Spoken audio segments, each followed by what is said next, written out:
Stan Arthur here for the I Love St. Pete Facebook group. If you're a business owner looking to connect with tens of thousands of potential new local customers, you owe it to yourself to get enrolled in our Key Tag Rewards program. Since 2019, we've signed up more than 200 local merchants. Sponsor opportunities are available too, such as our group banner ad and even your own custom key tags. Just go to stpetekeytag.com, get enrolled, and get ready to get busy. stpetekeytag.com.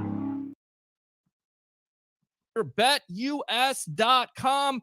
If you guys are betting on the games, whether it's NFL, NCAA, of course, you're not going to do that now. Maybe basketball, not football, but of course, the NHL, NBA, go to BetUS.com.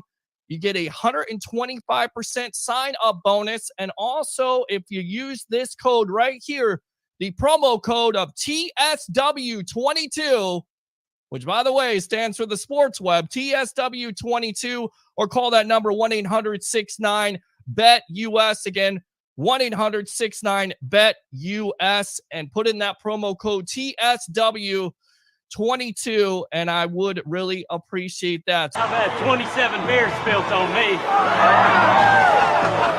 Make that 28. I've only got one place to go before the game. BetUS.com. Sign up at BetUS.com and get the best bonuses in the industry. Say Christmas. Merry Christmas. Say, I love football. Say this. Say Tampa. Tampa. Bay. Bay. A. Tampa. Tampa. Tampa Bay. Tampa Bay. Say Tampa. Tampa. Bay. Bay. Oh my God, she's so smart and she's so precious. I love her to death. Bingo. Uncle Peter. Uncle Peter. Uncle Peter. Where's Uncle Peter? I call him. What's going on, guys? It's your host, Peter Blake of the Sports Web. From my perspective on Amped Up Sports, I love St. Pete and the Hub. And a great moment in Tampa Bay sports history happened on Thursday night at Amalie Arena, as not only the Lightning disposed of the Toronto Maple Leafs 8-1, but the captain, Steven Stamkos, surpassed Marty St. Louis with 954 points, all-time franchise record. Was it to anybody's surprise that he did it versus the Maple Leafs in a situation on a power play being fed by Victor Hedman or Nikita Kucherov? No. It's a great accomplishment. And honestly, it has to make you think that Stamkos could be the greatest Lightning player of all time. I mean, you look at his numbers: goals, points, even strength goals, power play goals, game-winning goals, and hat tricks. And that's saying a lot, ladies and gentlemen, because as you know, the Lightning have some great players in their history. A Vincent Lecavalier, a Marty St. Louis, a Nikita Kucherov, a Braden Point, an Andre Vasilevsky, and let me not forget a Victor Hedman. But you know what makes Stamkos the greatest player, in my opinion, in the Lightning history? Is because he's had to go through adverse situations. Not only some of the failed expectations earlier on in his career, but also the injury history.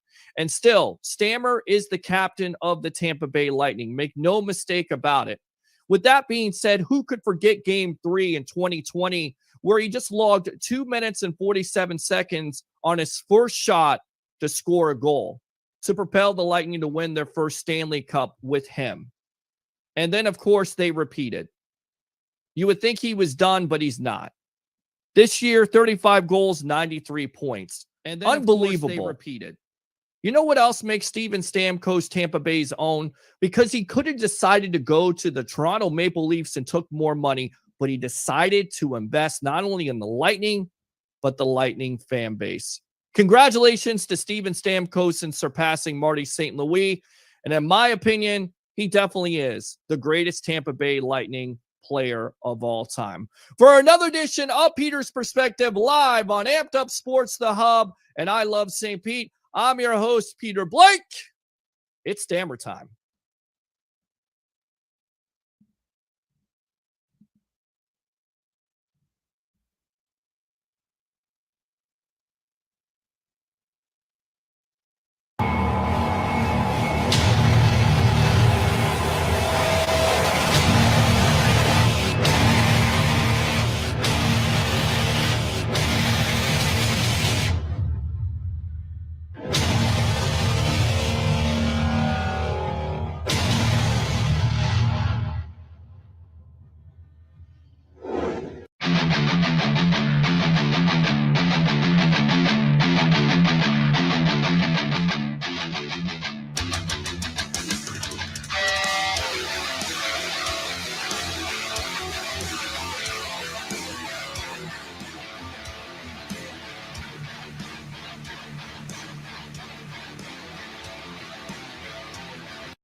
on, guys? Welcome back to another edition, a Victory Monday edition of the Evolution of Sports Talk Television. It's the Sports Web. I'm your host, Peter Blake, and I got to play. How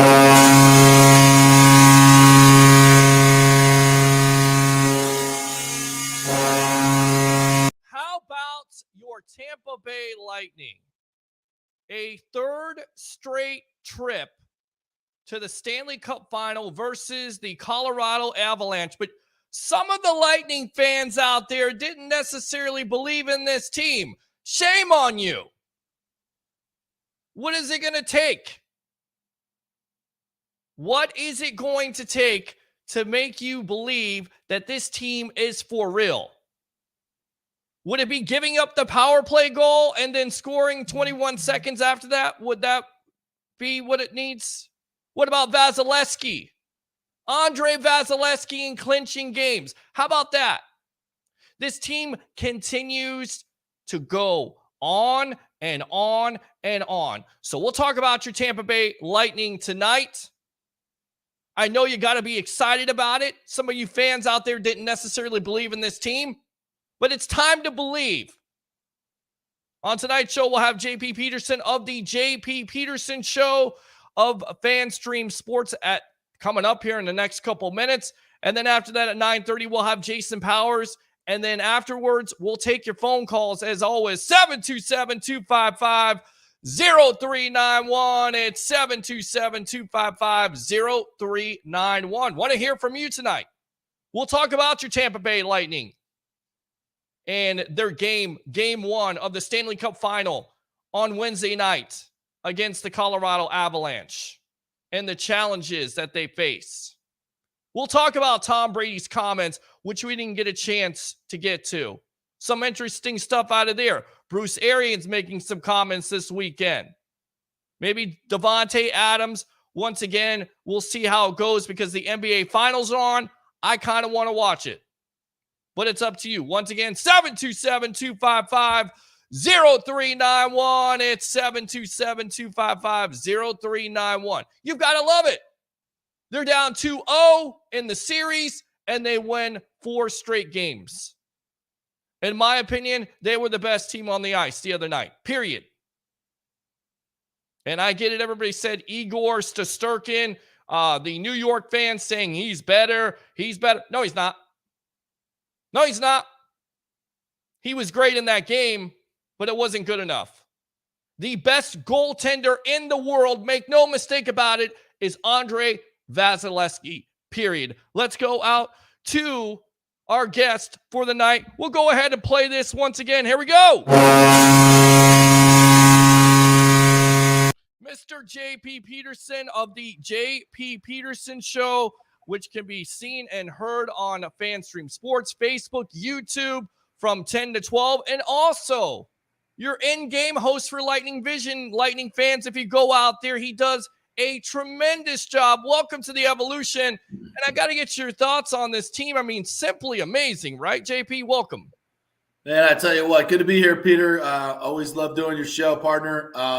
Thanks for the kind words. Yeah, I mean, it's really hard to put this run in perspective, and it's not just hockey, what they're doing. It's in terms of the entire sports world. I think there's only been 3 franchises in the last 50 years that have won 3 titles in a row. It's extremely difficult to do. Nobody's done it in the salary cap era for the NHL. The Lightning have been to 6 conference finals in 8 years. This will be their 4th final in 7 years. Man, it's dominating. When you look across the sports landscape, nobody has been able to do this. And all the credit goes to Jeffrey Vinik at the top. Ownership has given them every tool that they wanted and needed to win.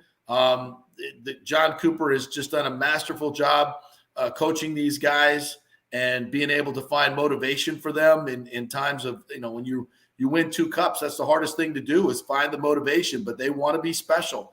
And Cooper laid that down early on to these guys. You win 1, it's fantastic. You win 2, it's greatness. You win 3, it's immortality. And they know that. This is something special. And they want to be known as one of the greatest teams in the history of the NHL. And I contend if they win 3 straight cups in a salary cap era, it's better than what the Islanders did. It's better than what the Oilers did, and it's better than what the Canadians did because they were able to pay as much as they want and hold on to their players. The Bolts have had to go through different iterations of this team. Julien Brisebois made huge changes and bold changes, and it's paid off for them. So they're on the precipice of something that is really kind of a once in a century, maybe once in a half century, we see this from teams. So if you're a Lightning fan, the tickets are expensive. I get it. Buy them. You're not going to be sitting on your deathbed going, man, I spent the extra $300-400 for that ticket for that Stanley Cup final to see an immortal team. You know what? It's worth it. It's incredible what they're doing. It really is incredible what they're doing at this point, JP. And I'll tell you right now, if they do win, and I think they're already a dynasty, but if they win a cup in a row, I mean, and look at the changes they had in the offseason. You lose your entire third line. You're able to make trades at the deadline that work out. Nick Paul, Brandon Hagel. I mean, and talk about that. People just don't consider that. They say, well, you got Kucherov and Stamkos, but you lose your entire third line in the offseason. And now you're looking at a third straight cup. That's amazing. That was a big-time loss in a big-time power plug, if you will, for them last year. It was big for them to lose that third line. Yeah, I think Brisebois does not get enough credit because obviously Yzerman is a much bigger name. He's a legend of the game. And what he was able to do for the Lightning and set them up for this run, gather all of this talent, draft Vasilevsky, Hedman. I think Stamkos was the previous regime, but he has drafted incredibly well, and they've developed players. It's one thing to draft them, but you got to develop them, build the cohesion.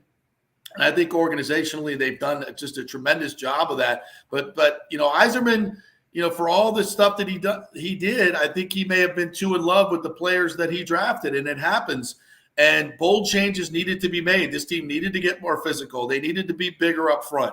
And Brisebois went out and did that. And remember how much crap he was getting for, you gave up too much to get Coleman and Goudreau. This year you gave up too much to get Hagel and Nick Paul. You can't, you don't have any draft picks left. He doesn't care. He knows he has the core right now to win a Stanley Cup championship. So he's going to go for it. It's very, Brady-esque. What the Lightning have done is what the Bucks did. When you get this core and this talent that you have to surround them. Who cares about draft picks down the line? F the draft picks. You got to get players that you can plug in and play. And, it took a while for Hagel, I think, to get comfortable here. I think Nick Paul was from the very beginning. But look at what those two guys contributed in this last couple of series in terms of their defensiveness. They've scored a couple of big goals as well. Nick Paul has. So I think Julien Brisebois should get a ton of credit for all of these Stanley Cup champions. I mean, Yzerman deserves a ton of credit as well. No question about it. But Brisebois does. He did the hard things that they needed to do to get over the top. Absolutely. I agree with you. We're on with JP Peterson of the JP Peterson Show, which can be seen and heard every day, Monday through Friday, 10 a.m. to noon, which, I always talk about gets me through the day because I do a sales job over the phone. It's like talking to some of these people. They're like rocks. So hearing you and hearing Nick Geddes, you guys do a tremendous job of covering local sports here. Thanks, man. Appreciate it. Absolutely. And you've always been professional and good to me. And then on top of it, Lightning Vision. You got your Super Bowl hat on. You've worked in this area for a long time. So to me, you're like a legend. Let's go out to Cooper, who, speaking of legends, at this point, he could be the greatest coach in Tampa Bay sports history. Yeah. You get knocked around, you get knocked down that many times, and this team still comes up. You've got something. It just took us some time. And again, this is according to Tampa Bay Times.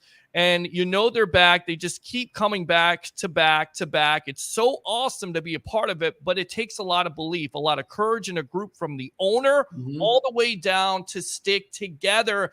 And I was talking to somebody about this, and they were saying, the Rays win. And I said, the Rays ownership is third in this town. No matter how many times they win, the blueprint of the Tampa Bay area is not only the Tampa Bay Buccaneers and the Glazers and what they've done with Tom Brady, and even before that, but also the Tampa Bay Lightning and what they've done. Talk about that a little bit. Well, I mean, the ownership has been tremendous. if I'm following your question right, talking about Lightning ownership. Yes. Yeah, I mean, what Jeffrey Vinnick has done, I think, away from the ice. I mean, the community involvement. I think they put over 200,000 sticks and hockey sticks and balls in the hands of kids in our local schools in the 7-county area.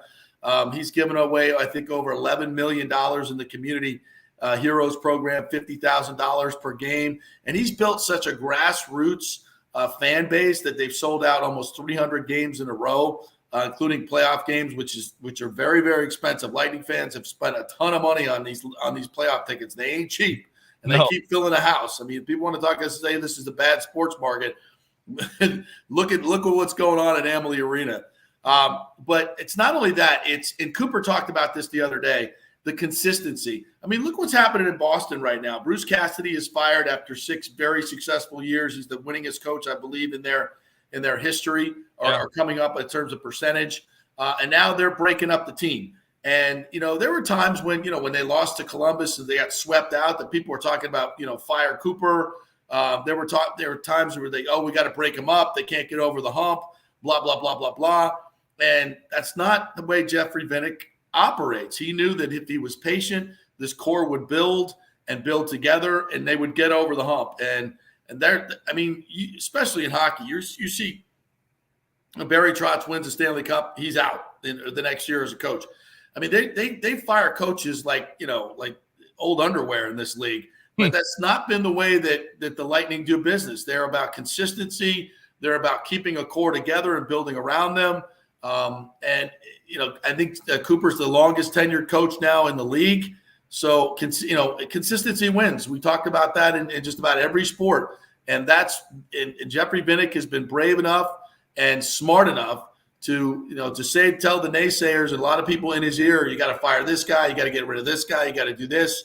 He's like, no, we're knocking on the door every year. We're going to just keep going until we knock it in. What are your thoughts on John Tortorella, of course, the former Lightning coach, saying the other day, basically they built a monster after sweeping them in 2019. I mean, that really was the key. The catalyst, yeah. Yeah, it definitely was. And it was, kind of like University of Virginia the year before they got knocked out. And instead of using it as a point of depression and decline, they used it as motivation and came back and won it the next year. And for the Lightning, it was the same way. It was like we had to learn the hard way that, if you go out and try to beat every team, 6-3, you're not going to be very successful. You're not going to be very consistent, especially in the playoffs. And that was the long, hot summer that they realized that they've got to commit to the defensive end.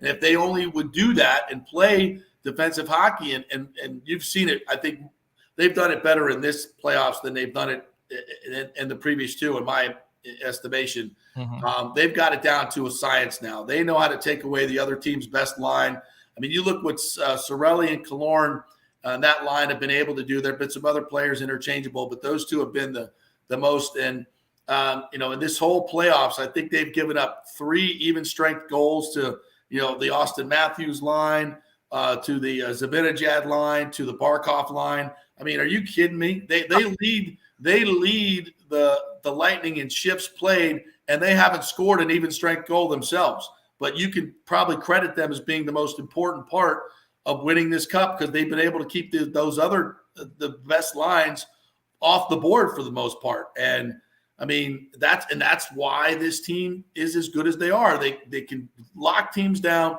And Vasilevsky, in 8 clinching games, 219 saves in 221 shots.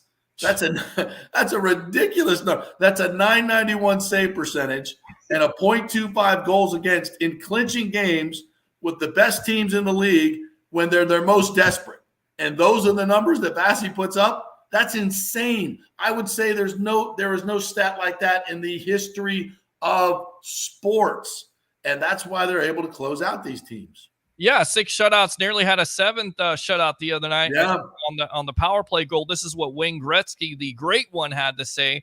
And, of course, the national media, a lot of fans complain, as they should, not giving the Lightning their due, their credit, if you will. I mean, Michael Wilbon calling this, this town SEC hockey. Appreciate one of the most ignorant statements by a national columnist, a broadcaster, literally one of the most ignorant. I mean, tell me you knows nothing about hockey without telling me you know nothing about hockey. Right. That is just the stupidest thing I think I've ever heard. But it is indicative of how people still think about the Tampa Bay Lightning. And I love it. It's funny. It's funny to me. I mean, think about the fans in Toronto, in New York. I mean, one cup in 82 years. We won two in less than a year. I mean, look at Toronto. Look at Montreal. Look at all of Canada. They haven't won since what, 94 or whatever. I mean, they hate us because they ain't us. That's it. That's it. Love it. JP Peterson of the JP Peterson Show once again, Monday through Friday, 10 to 12 on FanStream Sports, of course, also on Facebook and YouTube. It's the Sports Web. I'm your host, Peter Blake, giving you something to think about. Going back to Gretzky's comments, their resilience is a lot like that team, the Islanders of the 80s, in the sense that they can play you skating, they can play you defensive, they can play you physical, like Billy Smith and Grant Fuhrer. This goalie, Andre Vasilevsky, is really special. Again, Gretzky talked to The Athletic on Monday. The bigger the game, the better he seems to play. They have it all in their minds that they can't lose, and their work ethic is extraordinary. You watch them play, they play hard every shift, they play unselfish. I mean, right there, that tells you everything you need to know. And that's coming from the great one, probably the greatest hockey player of all time, period. Well, I mean, who can say it better than that? Who can say it better than that? And, right. I mean, and this is a guy that played against those teams, right? So, yeah. I mean, that's what I said in the very beginning. This is a historic team, and you love the way they're doing it. Do they have superstars? I guess, Kucherov and Hedman, to us are stars, and Vasilevsky, but they don't get the pub that McKinnon gets. They don't get the pub that McDavid gets. They don't get the pub of maybe some of these other players in other markets, but who cares? And that's what I say to Lightning fans all the time. You wear it as a badge of honor. When you hear Messier and Bissonnette and all these guys dissing the Lightning, just laugh and go, you sound like idiots. You sound like idiots. You have no idea. It seems like Barry Melrose is the only national voice that has a clue. And he's like, until you beat the king, you ain't the king. I mean, I was reading some of the tweets that Ranger fans were throwing at me after the Game 2 win. They're like, oh, the Lightning are toast. They're done. Even some of the columnists in the New York Post and they were all writing all these stories about the obituary of the Lightning after 2 games. And I'm like, oh, isn't that cute? Welcome to the playoffs. You haven't been deep into playoffs in a while, have you? It takes 4 to knock somebody out, especially the king. So series ain't over. Still Lightning in 6. And that's what happened. Absolutely. How happy are you for the captain, Steven Stamkos? Oh, my God. So many years he had injuries and really hurt this team. But, of course, at the end of the day, I mean, he's been an inspiration, since Game 3 and 2020, just, 2 minutes, and then coming back last year and then getting the 2 goals. And once again, it does show the resiliency of this team. They give up a goal. And at that point, you're kind of deflated because it's 1-1 and you feel like, Vasilevsky's done everything he can. You give up that goal and then 21 seconds, Palat. It's the usual characters, Palat to Kucherov with a great pass and Stamkos in the net at that point. I mean, how happy are you for Stamkos? It's amazing because I think, when you watch it, I asked Vasilevsky and Kucherov the other night about their captain. And Vasi was just like, they're both men of very few words. And Vasi was like, he's just the best. He is the best. And we've seen him go from a 60-goal scorer that was maybe more an offensive guy to, now, beat the shit out of Lafreniere the other night. Blocking shots, going down the tunnel 3 times against Toronto. I mean, in the other night, he's blocking shots. He's back checking. He's doing everything. And then he scores 2 goals, 2 huge goals. That shot off the board, that wrister, I'm telling you, Shesterkin wasn't ready for it. He wasn't ready for the velocity of it. He wasn't ready for the pace, for the accuracy of that shot. And it was just an amazing piece of skill from Stamkos. You get that. And then the 2-on-1, he beats the guy down the ice because he's hustling his ass off and he reads the play. And Kucherov gives him a great saucer pass over the stick of the defenseman right on his tape, and then he puts it in the back of the net. I mean, what a phenomenal player. And he's doing this 32 years old, 14 years, and he's having – when I talked to Eric Erlinson the other day, we talked about this, and we think that this is his greatest season ever. In his 14th year, it's been his best year. 9 goals now in the playoffs to lead the Lightning. You can't say – and his leadership, just leading by example. When you see your captain laying down and taking block shots, taking slap shots, how do you not do it, right? He's been phenomenal. He has been phenomenal, and like I came in with my perspective, I believe he's the best Lightning player of all time, and this is why in the era of LeBron and taking more money, and he had the opportunity, JP, to go to Toronto, his hometown, and he decided to not only have faith in the Lightning organization, but in the Lightning fan base, and they have restored that with this opportunity to win a 3rd straight cup. That, to me, makes him one of the, if not the greatest of all time for this organization. You know, Vinny, you could put Vinny up there, but at the end of the day, for me, it's Stamkos, the greatest Lightning player of all time. Besides him, Andre Palat. You know, we don't talk about him enough, but who's had a better postseason than this guy? And there's a lot of Lightning fans, a lot of pundits out there feel like this could be his last year with the Lightning. Where do you stand on that? Well, 11 game-winning goals in the playoffs? I mean, that's just unbelievable for a 7th-round draft pick. This guy's gotten more out of his talent, and, you know, he's just the epitome of the Lightning. You know, he's not the most flashy player, doesn't get a lot of press. But when you start looking at his numbers, over 40 playoff goals, I think 43 playoff goals, more than Stamkos, 11-game winners. I mean, it's crazy the numbers that he's put up in the postseason. Yeah. And, you know, you go back and look at his career, he's just been a rock and steady. You also look at when he hasn't played, the Lightning don't play very well. They don't win as much when he's out with an injury.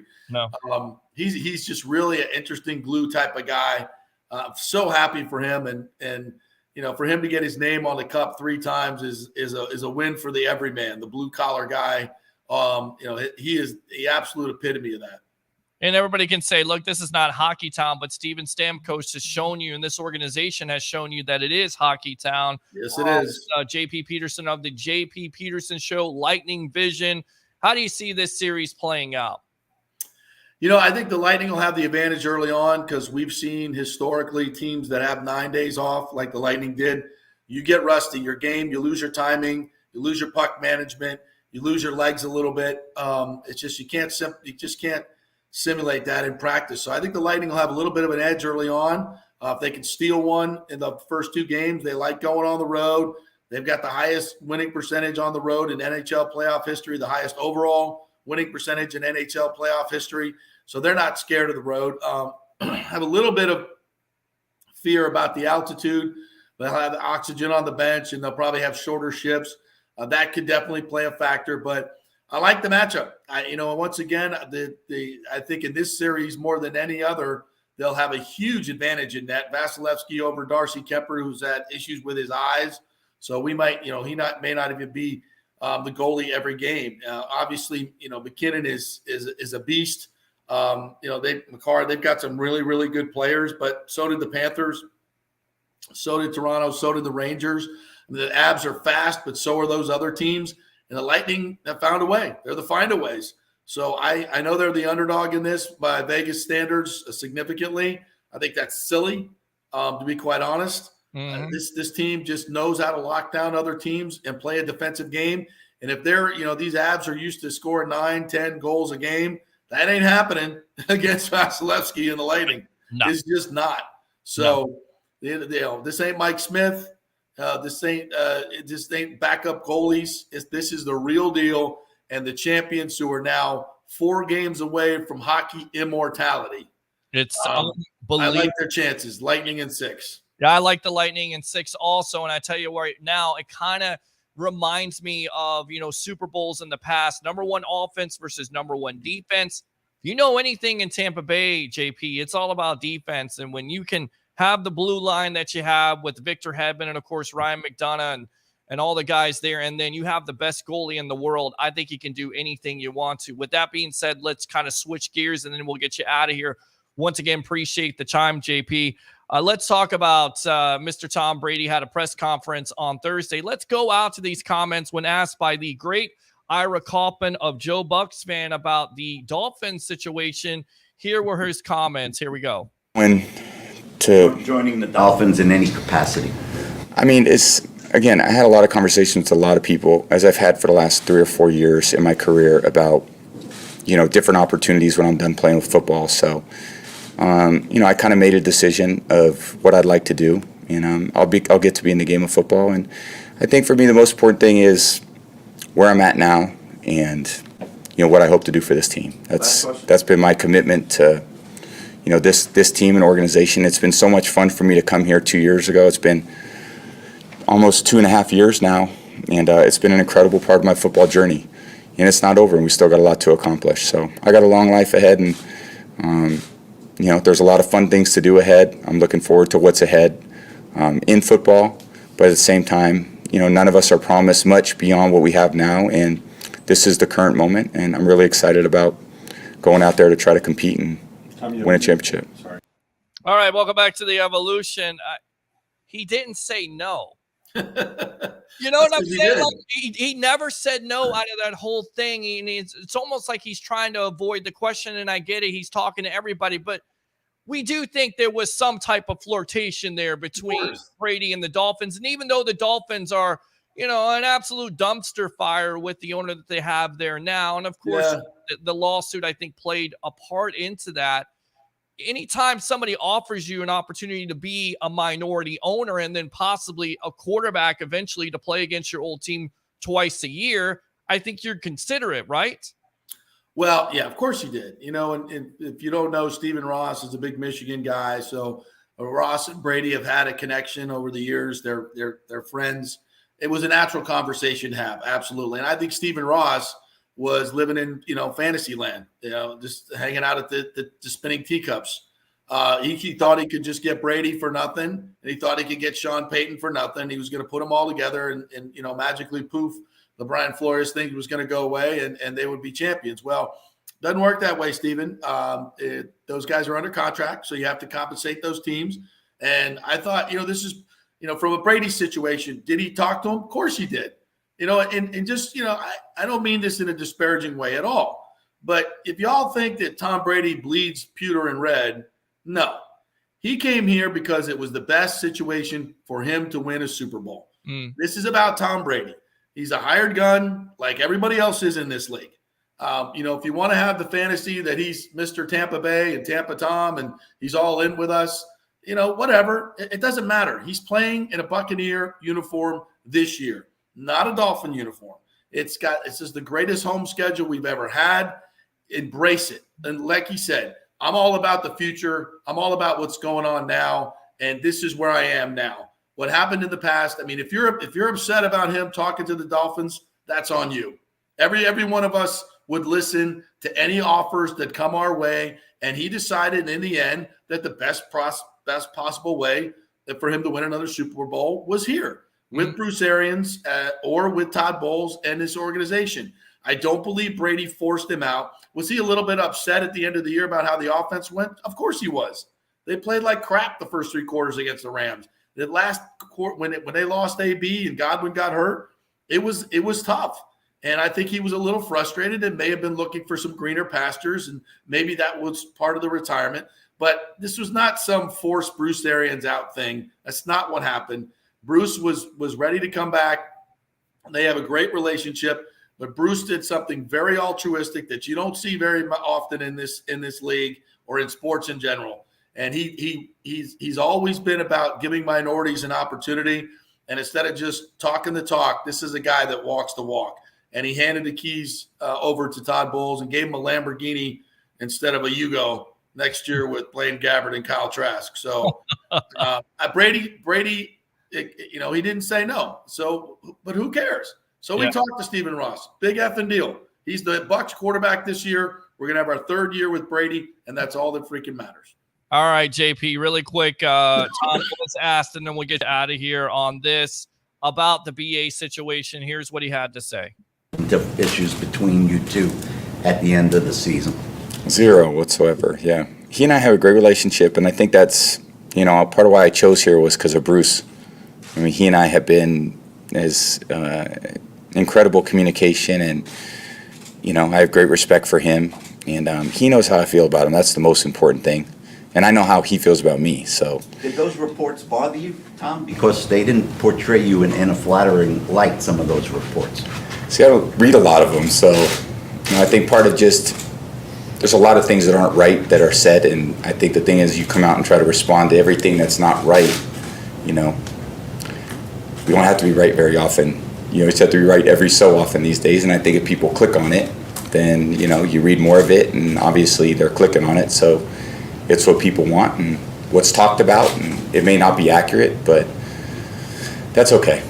I don't make every pass either, so I don't complete every pass. So I understand not everyone can get it right all the time. All right, so welcome back to the Evolution. Your thoughts, and then we'll get you out of here on that. Look, again, Brady did not force Bruce Arians out. I think, if people, because I heard it at the Super Bowl, that was what was going around. Solomon Wilcots came on my show and said, look, I've heard that there's, that Brady's disgruntled about the offense and that, Arians is putting in, too much of his 2 cents. I think it got blown out of proportion. I think it was there's been a natural evolution of this offense from the quote Bruce Arians offense to the Brady offense. Mm-hmm. It's gone, there's much more play action now. It's much more of a leftwich Brady offense. And I think this is one of the other reasons that Bruce decided to move upstairs, because he knew that he didn't have a huge input and he wasn't critically needed because he had trained all these guys to take over. And if you're a boss, that's your dream, right? You want to bring up your pupils and your students to be able to do what you did and do it better. And I think he saw, my work is done here.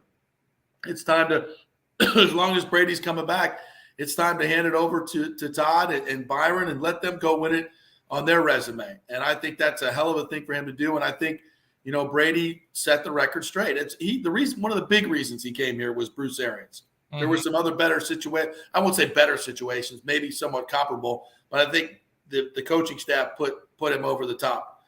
And I think you got to give Arians a lot of credit, not only for winning the Super Bowl, but changing the culture around here and setting up Todd Bowles and Brady and Leftwich for another great run. I absolutely agree. JP Peterson, go ahead and promote yourself here on the Evolution of Sports Talk Television. All right, partner, 10 to noon each and every day. We're live 2 hours, Tampa Bay-centric sports, doing what Peter does every day on his podcast. We're all about Tampa Bay. We bring you the biggest guests, the biggest interviews. We have long 30 years of experience covering sports here in Tampa Bay, so you're going to get a perspective that perhaps you don't get in other places. So come and join us. We have a lot of fun. We're streaming live on YouTube, Facebook, and Twitter. You can find us there at FanStreamJP. And also, we have an app, a dedicated app, FanStream Sports. Just download it, FanStream Sports, all one word, or Google the JP Peterson Show. We're on Apple and Spotify. Whew, there it is. Good stuff there. JP Peterson of the JP Peterson Show. Thanks a lot for your time here. Anytime, Peter. Always enjoy it on the Sports Web. You're the best. Appreciate it. Hey, man, you're the best. Appreciate you as always. Good stuff there. We'll get him on once again because he's great. Like I said, he gets me through the day sometimes, honestly. Like, I just want to take my head and rack it into a wall after some of the people I talk to. That kind of happens sometimes when I go in these sports groups and talk about the Tampa Bay Lightning. Oh, my God, Tampa Bay Lightning are in trouble. What? Huh? What are you watching? Huh? All right, got Jason Powers on Sports Podcast coming on. Let's go out to these comments. Let's go out to Joseph the Hub. Absolutely, we're live on the Hub on I Love St. Pete and Amped Up Sports. Love the Hub. Let's go out to Isaiah. Let's pull that hat trick off. I love that comment. Woo! Let's go out to Roger Shue. What's up? What's up with you? Raw is horrible, and yet you continue to watch it. So I have no idea why you continue to do that. How about new? Let's go out to Harry the Greek. Harry Berg, of course, professional handicapper extraordinaire, 1252 Chicago Sports. I picked the Lightning to lose this series. Great comeback in that series. Go Bolts. I like it a lot. Let me find the mechanics. Let's go out to Eric. Think Point plays tomorrow. We've been told that it's probable he'll play in this series. No indication if he'll play game one. We shall see. Eric, again, You asked that, so we'll see. Great show, guys. Thank you very much. I tell you what, let's go out to this guy and let's get his walk-up music on. Here we go. Breaking news, Jason Powers on Sports Podcast. Welcome to the Evolution, as we had a great little lunch on Saturday, my friend, right out there in Tampa with Uncle TJ Reeves. And who was the other guy? Zach Gelb from CBS Sports Radio. Good times there. Welcome to the Evolution, my friend. How you doing? Yeah, my first impressions of that lunch was you were destroying some chicken wings over there on your side of the table and some key lime pie, my brother. Oh, man. Hey, listen, anytime and it always goes back to this. Look, if they're serving good chicken wings, I'm eating. They look semi-healthy. I tried to ask Healthy. veggies. Healthy. Oh, they were healthy. They went down just fine, my friend. Don't you worry about my health and my diet, okay?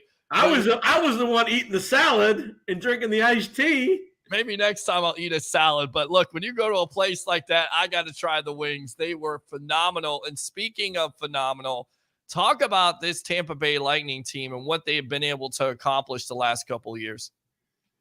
I mean, they're a dynasty waiting to happen. They'll be for the first time in 20 years, there's a team that's going for a three-peat back to the Lakers of the early 2000s.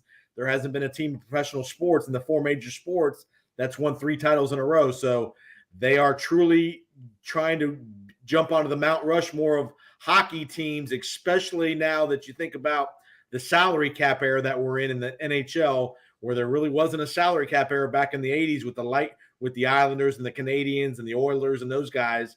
There's a true salary cap in the NHL now. If the Lightning can win 3 in a row, it will be truly historic. It really will. Your thoughts on that Rangers series? I mean, any doubt when they were down 2-0, Jason Powers, that they were in trouble? Or, once again, it's Tampa Bay Lightning. I mean, backs against the wall really doesn't matter at that point. I know we all want to say there was no doubt, but when they were down 2 games to nothing. I think the first game, there's no doubt. You chalk up the first game to rust. They had been off 9 days. Vasilevsky didn't play very well. The defense wasn't very good. But when they were down 2 games to nothing and then 2-0 in game 3 here in Tampa, mid-second period, there weren't a lot of people probably thinking the Lightning were going to come back and win that series. If we're all truthful and we look in the mirror with some truth serum, give the Lightning credit. They gutted that third game out and found a way to win that third game. Because if they don't win the third game, they're getting beaten 4 or 5 games. I think it's pretty clear to everybody. But again, the heart of a champion found a way to gut out that game 3 win and won that game. They scored with 40 seconds left in the third period. Andre Palat. They did it again in game 5, scoring under 2 minutes to go. Heart of a champion. And then again, I think the Lightning got their legs underneath them. Even in the second game, even though they lost game 2, you could see they played a little bit better in the second and third periods of game 2. The rust was truly gone. And I think I won't say figured out the Rangers, but they really got a grasp of what the Rangers were doing. And most importantly, they started staying out of the penalty box as infrequently as they were getting put in the box. They did a much better job the last 3 games staying out of the penalty box. Well, Jason, to me, that was the biggest key because, going into the series all year long, when the Lightning are able to stay out of the penalty box, to me, they're better. They're a better team than the Rangers when it comes to even. 5-on-5. 5-on-5. When you're 5-on-5, I think you're a better team. And then throughout the series, and this goes back to the legend, Leo Haggerty, what he had to say about it. The longer this series went, the more of an advantage it would be for the Tampa Bay Lightning. Did you feel the same? Oh, no doubt, because remember the Rangers have played during their playoff run. They played 20 games in 40 days, whereas the Lightning, they struggled the first 2 games of the Rangers series more out of rust. The 9 days off really paid dividends. The deeper into this series you got with the Rangers, I think the heavier legs definitely were on the Rangers side in game 6. I think you saw the pace of play, the activity level in the offensive zone was so much greater for the Lightning in game 5 and 6 than it was the Rangers. And I think that was a cumulative effect of the Rangers playing all those games in such a short period of time. How do you see this series working out with Colorado, going for a 3rd straight Stanley Cup? I mean, here's the Avs. They just got done sweeping. Long rest for them. Could they have rust much like the Lightning had against the Rangers? the storyline flips. Now the rest is on the other side. Be interesting to see what had the Avalanche come out in game 1, being off 9 days. Remember the goaltending situation. We think Kemper's going to play. He hasn't played in about 2.5 weeks, maybe 3 weeks due to his injury. So it'd be interesting how he plays. We definitely have the goaltending advantage. Again, to me, an interesting component of this series, especially early, will be how the Lightning handle the altitude of Denver. That could be an issue. People don't realize when you go to Denver, you're 7,000 feet above sea level. That's an impact on you cardio-wise. I don't care how good of an athlete you are. You feel the effects of that altitude. It'd be interesting to see how the Lightning handle that early in the series. And if you're the Lightning, you don't want to get into a track meet with the Avalanche. You want to muck it up. You want to grind this kind of game out, because if you saw in the last series with the Avalanche against the Oilers, it was an up and down track meet. There were games when they scored 8, 9, 10 goals between them in the series. I don't think the Lightning want to get in that kind of track meet with the Avalanche. And look, you definitely don't want to do that, Jason. We're on with Jason Powers on Sports Podcast, and I think that's the main advantage. You look at the Lightning's blue line, and then on top of it, the goaltending. And look, it's not like Florida was a slouch. They were a high-scoring team. The New York Rangers were a high-scoring team, very young, which gave them problems earlier on in this series. But at the end of the day, I think that has been the biggest key for this Lightning team, and has been the turnaround, not only playing defense, but not making those crucial turnovers. Is that how you see it? No, I mean, again, the first 2 games, the Lightning turned the puck over a lot, and they paid for it, as they should. Any good offensive team is going to make you pay. They were sloppy with the puck, much tighter with the puck in the last 4 games of that series. The Avalanche, tons of speed. McKinnon, Cale Makar, Lehkonen, those kind of guys. Landeskog. We don't know what the status of Kadri is, who's a good player for them. But if you're the Lightning, I worry about the speed of the Avalanche, just the absolute foot speed, because if you watch the Avalanche play, Makar and McKinnon, you see these guys go on full length rushes of the ice with the puck, and they are just faster than everybody. They just and I worry about the Lightning defense when it comes to that. Skill wise, I think we have as much skill as they do with Kucherov and Stamkos and all of our guys, but I worry a little bit about the foot speed with some of these Colorado skaters, especially McKinnon and Makar. Right. When it comes to just foot races and just blazing speed. But again, when you have Vasilevsky as the last stand, I think you definitely have a clear advantage in the series with Vasilevsky. And look, it comes down to also defensemen, making that extra effort, getting those deflections at the end of the day. Yep. McDonough did an extremely great job in Game 6. Let's switch gears a little bit. Let's talk about the Tampa Bay Buccaneers. Playing those comments coming in, your thoughts on Brady's response to the question being asked. And I'll tell you what, let's go back to that, because I want to make sure, in case people are just tuning in, to what Brady had to say about the Dolphins and his flirtation here on the Evolution. Here we go. And joining the Dolphins in any capacity. I mean, again, I had a lot of conversations with a lot of people, as I've had for the last 3 or 4 years in my career, about, different opportunities when I'm done playing with football. So, I kind of made a decision of what I'd like to do, and I'll get to be in the game of football. And I think for me, the most important thing is where I'm at now, and what I hope to do for this team. That's been my commitment to this team and organization. It's been so much fun for me to come here 2 years ago. It's been almost 2.5 years now, and it's been an incredible part of my football journey. And it's not over, and we still got a lot to accomplish. So I got a long life ahead, and there's a lot of fun things to do ahead. I'm looking forward to what's ahead in football, but at the same time, none of us are promised much beyond what we have now, and this is the current moment, and I'm really excited about going out there to try to compete and win a championship. All right, welcome back to the Evolution here. I'm your host, Peter Blake, giving you something to think about. Powers on Sports Podcast, Mr. Jason Powers. I mean, your thoughts. I was talking to JP about this. He really didn't say, no to it. He kind of avoided the question, but I think of course, Tom Brady talked to the Dolphins. Stephen Ross is a Michigan man, the owner of the Dolphins. Right. He's a Michigan guy. Of course he talked to the Dolphins. And you saw the clip, the first second that the question came out of Ira's mouth, Ira Kaufman, you saw the break in his smile and Brady's smile. He smirked. Like, of course he talked to the Dolphins, and why wouldn't you? Sure. Again, do I think he was going to play for the Dolphins? No, because the Bucs would have had to trade him. He can't just retire and go play for the Dolphins. They would have had to trade compensation to the Buccaneers, and the Buccaneers would have guarantee you would have required 1 or 2 first-round draft picks in return.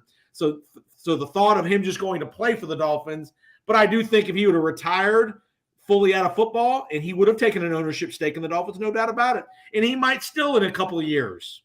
After he retires with the Bucs, there's no reason why he can't be a minority owner and still work for Fox. Well, tag team partner of the world, there's a problem with that. He was still under contract with the Tampa Bay Buccaneers, which would mean that the Dolphins were tampered. Who cares? Tampering goes on every day of the week in that league, brother. Hey, you got to pay the piper, my friend. No, you don't. No, you don't. That's the reason. Happens every day of the week in that league.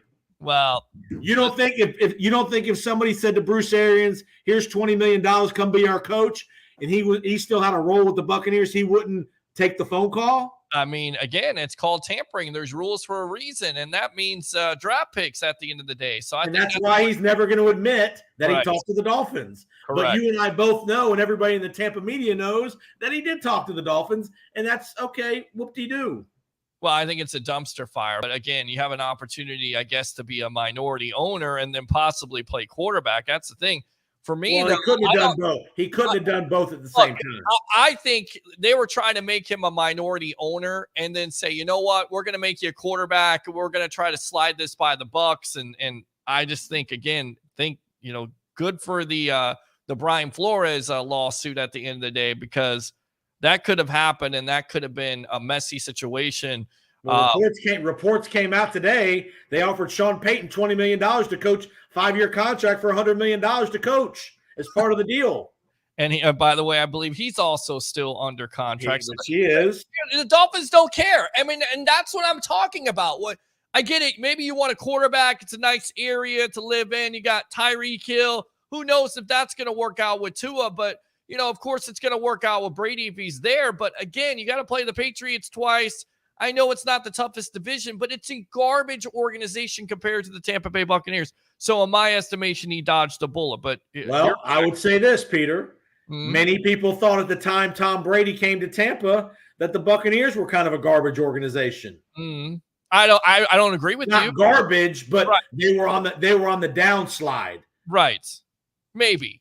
I think at the end Tom Brady, as you and I both know, there.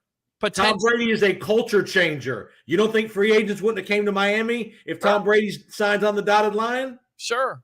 But, I mean, you really want to play for an owner like that who makes bad moves? I mean, I think he's made some terrible moves. As long as in that league, for most of those guys, if you have a good quarterback and the check clears every week, that's all that matters. They gave up 5 draft picks and paid Tyreek Hill a boatload of money, and he was on the first plane to Miami. Yeah, I don't know how that's going to work out again, but we'll see. I just think, again, at the end of the day, and I'm trying to be unbiased about this, Tampa Bay was the better situation. I agree with that. And look, you can have Sean Payton as your coach and pay him $20 million a year, but you're going to have to learn that offense. You're going to have to learn. It would have been it would have been Tom's offense. Yeah, there's still going to be some guys that are going to have to learn that offense at the end of the day. And if they don't learn that offense, it's hard to the wide receivers to pick up on it. So, I mean, not everything you could throw money at. And that's the problem with the Dolphins. They want to throw money at this. They want to throw money at that. They want to throw money at problems. And that's the reason why they are a dumpster fire in the National Football League. Just my opinion. And I would say this. Yes. Give Tom Brady credit. Because whenever it comes to nut crunching time to actually have to make the decision, he always doesn't. He doesn't make a decision based on the money. He took less money in New England forever. He's taken less money in Tampa. So he knew the team he had in Tampa was ready to win. And at 44 years old, he don't want to be in a not that Miami was a full rebuild because they weren't, but he knew Tampa was right there at the cusp. And he ultimately made the right decision. Correct. Tampa's the place for him to be to ultimately win the title this year. And that's my point. It's a better situation than the Miami Dolphins. I don't care what they get. All right, I tell you what, let's go out to the phone lines because it's been dormant tonight. I asked for calls. You get calls here on the Sports Web Live on I Love St. Pete, the Hub. and Amped Up Sports. What's your name? Where you calling from? You're on with yours truly, along with Jason Powers on Sports Podcast. Let's go Lightning. What's your name? Where you calling from? Eric from Lakeland, Florida. What's going on, Peter? I love it. I love the show, man. I appreciate you, Eric. Thanks a lot for the call. So go Lightning. What are your thoughts on your Tampa Bay Lightning and what they've done the last couple of years? It's incredible. Dynasty. Yeah, I mean, to me, even if they don't not a dynasty yet, you got to win 3. I'll tell you right now, on the verge of a dynasty. I tell you what, you look at what they've done the last 10 years, the body of work the last 5 years. It's been amazing to me. I get it. You want to solidify with the 3rd Stanley Cup, but in this salary cap era with losing players, they have still continued to go on and on. So to me, I agree with that, Peter, and the caller. But I will say this: it matters that we're in Eastern Conference Finals and all that such. But you got to win 3 cups to be a dynasty. Lots of teams have gone to the Eastern Conference Finals. Go ahead. You got to win 3. Okay, 3. 3 is the magic number. What do you say here, Eric? Would you be surprised if Point plays Wednesday? Yep. I mean, do you think he plays Wednesday? I mean, we haven't heard anything. We've heard that he's skated. He looks better. What do you say, Jason? Put your doctor hat on. I know you don't. You're not a doctor, but maybe you play one on TV. So give me that George Clooney thing. I would say 80-20 that he plays. Now, it'd be, again, another thing to think about with an injury, with recovery, is the travel from Tampa to Denver. Yeah. It's a long trip, so we'll see how he responds when they land in Denver tonight. I think they left today, actually, when they landed tonight. So we'll see how he feels tomorrow. If he's stiff or sore, if there's some achiness, he may not play game 1. Game 2 for sure. I think he's going to play game 2 for sure. Game 1, I would say 80-20 that he plays. 80-20. So there you go. Take that to Vegas, my friend, with Jason Powers. All right, Eric, what else? You want to talk about Tom Brady and the Tampa Bay Buccaneers? Yep. He's going to win another ring this year and then go out. I think Gronk's going to come back. I don't think he would have waited this long to, be like, hey, I'm retiring. So I think he's going to sign before training camp. Well, that's the biggest storyline left in this offseason is if they're going to get back a Gronkowski. Anything else, Eric? And by the way, if for all our betting fans out there, the Lightning are like plus 150 to win the series. Some pretty good value on the Lightning to win the series. All right, so there you go. Colorado's a heavy favorite. I would definitely invest in the Lightning to win the series. And speaking of that, I tell you what, really quick, as we got Eric on the phone right now, if you're going to bet on this game, go to betus.com, put in that promo code TSW22, which once again stands for the Sports Web. If you're going to bet, Eric, go ahead and finish up here your final thoughts on the Bucks or anything else. Lightning in 4. Oh, Lightning in 6. Okay, Lightning in 6. All right. And has the Stanley Cup ever been swept? Yeah, there's been some times. Not very often, but there's been some time. There's been some sweeps. Yeah, I got the Lightning in 6. Lightning in 6. Okay, what's the biggest? Who's the biggest? Who's the? Hold on. You don't have to go. This isn't expedient. This isn't a radio show that's on national radio where I'm going to rush you off here, Eric. Just relax. All right. Do Aaron Rodgers. Relax. Who's your biggest key? Yeah. Who's the biggest key to this series, and who's your player that's the MVP? Go. Point and the captain. Stamkos. So Stamkos is the MVP. Or Kucherov. Okay, Kucherov is your biggest. You got to pick one, Eric. You can't pick 3. You got to pick one. Easy there. I said so your biggest key is Kucherov and your MVP is Stamkos? Yes. Okay, my friend. Thanks a lot for the call. Use that second call if you like to, all right? Thanks a lot. All right. Appreciate you. There you go. Eric from Lakeland. Open phone line, 727-255-0391. It's 727-255-0391. Speaking of Gronk. Real quick, Peter. Yes. Just remember, folks, hockey doesn't have a finals MVP. They have a playoff MVP. So the MVP will be for the entire playoffs. And I think if you're looking at that right now and the Lightning win, I think Kucherov would be the guy right now. Maybe Vasilevsky second, but I would say Kucherov's in the lead going into the finals if the Lightning win. I think it's Stamkos and Palat at this point. Both of those players could be. I like this. We kind of disagree. We're tag team partners of the world. TJ Reeves is Freddie Blassie telling us, you pencil neck geeks, you better know what you're talking about when you get on camera. Let's go to Tom Brady here and his thoughts about Gronkowski coming back here on the evolution of Sports Talk Television. Here we go. I think it's just obviously totally up to him, and we'd all, love to play with him, but he's got to make the best decision for himself, and he knows that. So anyone who cares about him knows that he's, he's doing what's right for him, which is, trying to figure it out. And, we don't have training camp for about 6 weeks, so whatever he's got to do to figure it out. And I think we'll, be hopeful if he does. And if he doesn't, then, we still got to go out there and figure out what to do. So. All right, so welcome back to the Evolution. Let's go out to our phone lines. Let's go ahead and get this guy's walk-up music on. Here we go.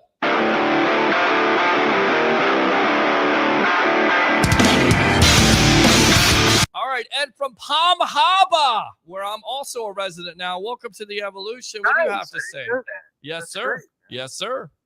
Yeah, I'm still here, at least for another year. Well, it's not a bad thing, especially with the rising house prices there, Jason Powers. Oh, yeah. By the way, hold on a minute. Let me go ahead and get you a plug in there, Jason. There you go. Go ahead, Jason. If you're in the housing market, I'm a mortgage lender, man. I know rates are going up a little bit, but they are still, even though they're, they weren't what they were a year ago, which were historic lows, but even so, they're still really, really good. They're in the 5% range. Again, those of you that are younger don't know this, but back in the day, interest rates used to be 9, 10, 11% on a regular basis. So 5% for a mortgage, for a 30-year mortgage, when you're paying 18, 20% for your credit card every month is nothing. So I would definitely, if you're in the housing market, reach out to me, 205-790-1404. Let's get you approved so you know how much house you can go buy, and let's get you into a house, a condo, or a townhouse, man. There you go. And right there, I probably need to go see my man right there when my credit score raises up. By the way, it's raised up to about 19 points, so it's nearly to 600. Amazing. Peter, all right. Wow. Peter, you're under 600, man. Come on, Pete. No, well, according to FICO score, I'm over 600. In fact, I only missed buying a house by like 10 points. 10 points. That's all. We can get you into a house at 580. Well, I'm over 580 now. Then we can get you into a place. Well, there you go. I need to talk to you. I just sold my dad's house in Reynolds Park. How much? It was $270. Wow. All right. Well, good for you. Took advantage of this inflated market where you have to pay $15 to $2,000 for 500 square feet. All right. Enough of our personal problems here. And go ahead. What do you have to say about the Tampa Bay Lightning? Give me your prediction. Is Gronk going to sign, or did he sign? What's going on with Gronk? I mean, Jason, I'll go to you on this. I think this is Gronk's decision to make, and I think he's just holding out at this point, right? You're going to see Gronk you're going to see Gronk as soon as he has his one more big 4th of July bash. You're going to see Gronk in a Buccaneer uniform a little after the 4th of July is my prediction. He's going to have his one more blowout party with the fellas and the boys on the lake or whatever they're doing, Vegas. And I think you're going to see Gronk about the 2nd week of July. Sign with the Buccaneers. That's it. I agree with you on that, and then we'll have it here when it breaks on Amped Up Sports Live on the Evolution. It's the Sports Web. I'm your host, Peter Blake, giving you something to think about. Jason Powers on Sports Podcast. Yeah, baby. Yeah. Absolutely our guest tonight. Ed, what else? So Gronk's got a house on a lake or something? Is that what he was talking about? No, I just think you'll see him partying. He'll have a big party weekend for the 4th of July. No, he's a partier. That's what he does. He parties out in Vegas. He parties wherever he wants to. He's gronking it. Yeah, as long as you don't give him the Lombardi trophy to throw over water again, I'm good. All right. Good stuff. What else? I know that Jason Powers says they're not a dynasty, but in my mind, they are a dynasty. They've been great for the past 10 years. You can't take anything away from that. It's a history of body work. Were the Buffalo Bills a dynasty? They lost 4 times in the Super Bowl. I think you could say they were kind of. I mean, they did a good job getting back to back. I agree, good job, but not a dynasty.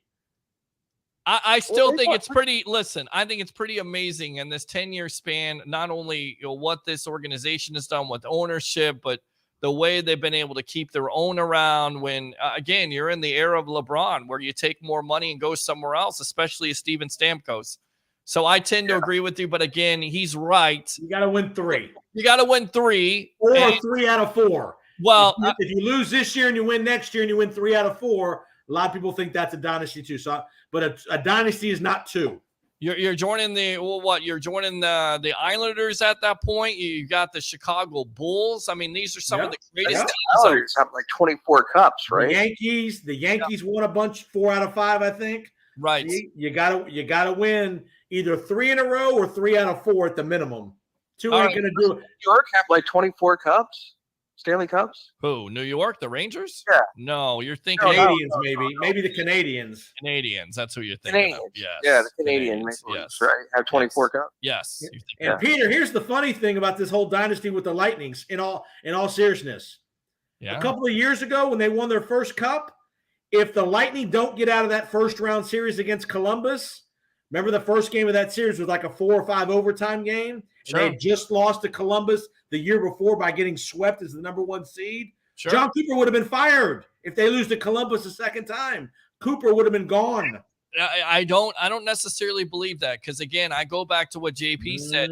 Look, this ownership doesn't make that knee-jerk reaction. Jeff Finnick is a great owner, and the reason why is because he's steady hand. He's not going to make that. John Cooper is one of the best coaches in Tampa Bay history, if not the best coach in Tampa Bay history. Tony Dungy couldn't get over the hump, and what happened to Tony? Right, but seriously. Right, I agree. No, but they got over the hump, and new voice. But now that's a day of the past. They beat Columbus in that historic 5 overtime game in game 1. Yep. I think Braden Point had the game winner. I think, if I recall.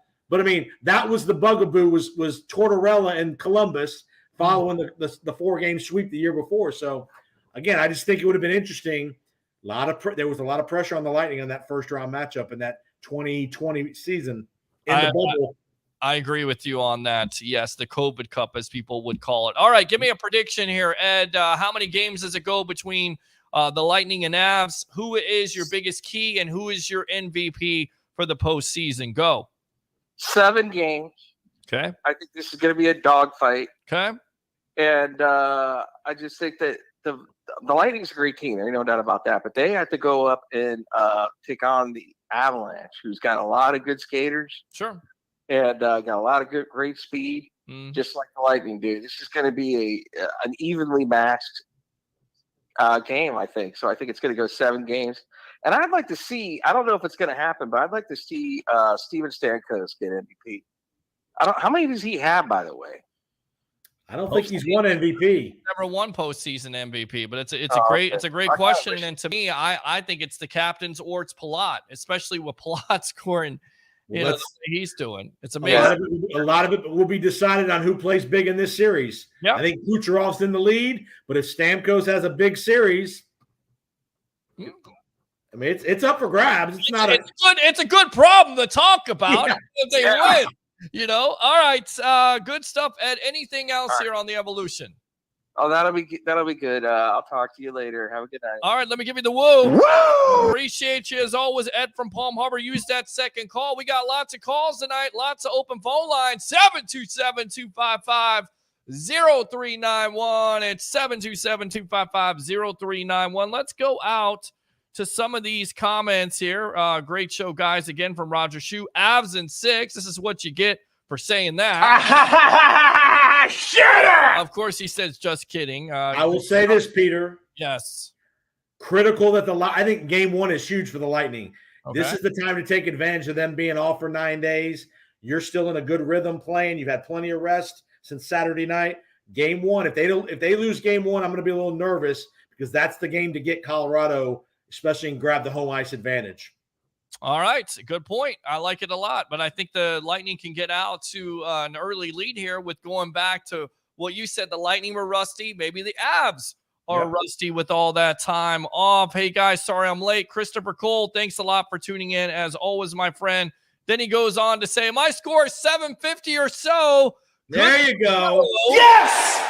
Yes! But not everybody's like you, Christopher Cole. That's why we love you here on this. We like the lenders like you, Chris. 750, baby. Of course they do. They hate me. They absolutely hate me. Ralph Williams says, go Lightning. Thank you very much, sir. Appreciate you. TJ Barber has a Bucks question. Jason, do you think Otten is going to see the field much if Gronk doesn't come back, or is it going to be all Braid? I think there's a reason why they drafted those kids in the draft. They want to use them, and then on top of it, with Braid getting hurt, almost every other year, that's the reason why. And then on top of it, at the end of the day, if you don't have Gronk, you can lean on those young guys. Of course, you don't necessarily want to, but they're also good blockers, not only pass catchers, but also Gronk is getting up there in age, right? Oh, there's no doubt. I mean, you have to draft a tight end for the future. This Otten kid is a good player at Washington. If Gronk doesn't play, you will still see a lot of 2 tight end sets with Brate and Otten, 3 wide receiver, 2 tight end kind of deals. I mean, so this Otten kid's going to get an opportunity to develop, because even if Gronk does play, again, you said it, Brate has been injury prone. He's getting a little slower, a little older. You're going to see, by the way, newly married Cam Brate too, by the way. Wow. Yes. Yeah. You are going to see Otten. There's no doubt. I think if no Gronk, you will see a lot of Otten this year. All right. Let's go back out to the comments. Roger Shoe says, I'm a 780. So you know what? You can be my co-signer. How about that? Yes! Yes! All right. Good stuff there from the Tribal Troll. I'll tell you what, let's go out to the Tom Brady comments and why he decided to come back here live on the Evolution of Sports Talk Television. Here we go. It feels like a long time ago. Lots happened between now and then. It's just a lot of different things. So it was a while ago. I feel like it's kind of moved past that point, to be honest. But I'm happy I'm back. Happy I'm back with my teammates, and it's going to be a great year. Going to work really hard. We have high expectations for what we're trying to accomplish. So got a lot of good players. It doesn't matter much. We got to go out and do it. We got to go earn it. We got some competitive practices coming up. But I'm most excited about this team and what we can try to accomplish. I think it's really important. I mean, I said, last week or 2 weeks ago, it's very easy when you're 25 to know what you want to do the next year. It's very challenging when you're 43 or 44, because there's a lot of other things that are pressing, and there's a lot of other things that are really important in your life, like your kids and your wife, and different relationships, and things are always taking a back seat to football. I think that's just how it's gone for me. So it's challenging, and I got to work at those things. It's part of what's challenging about things that happen in my life is just different decisions are made, and I have a great life, and I have zero complaints about it, and I just try to do the best I could do. But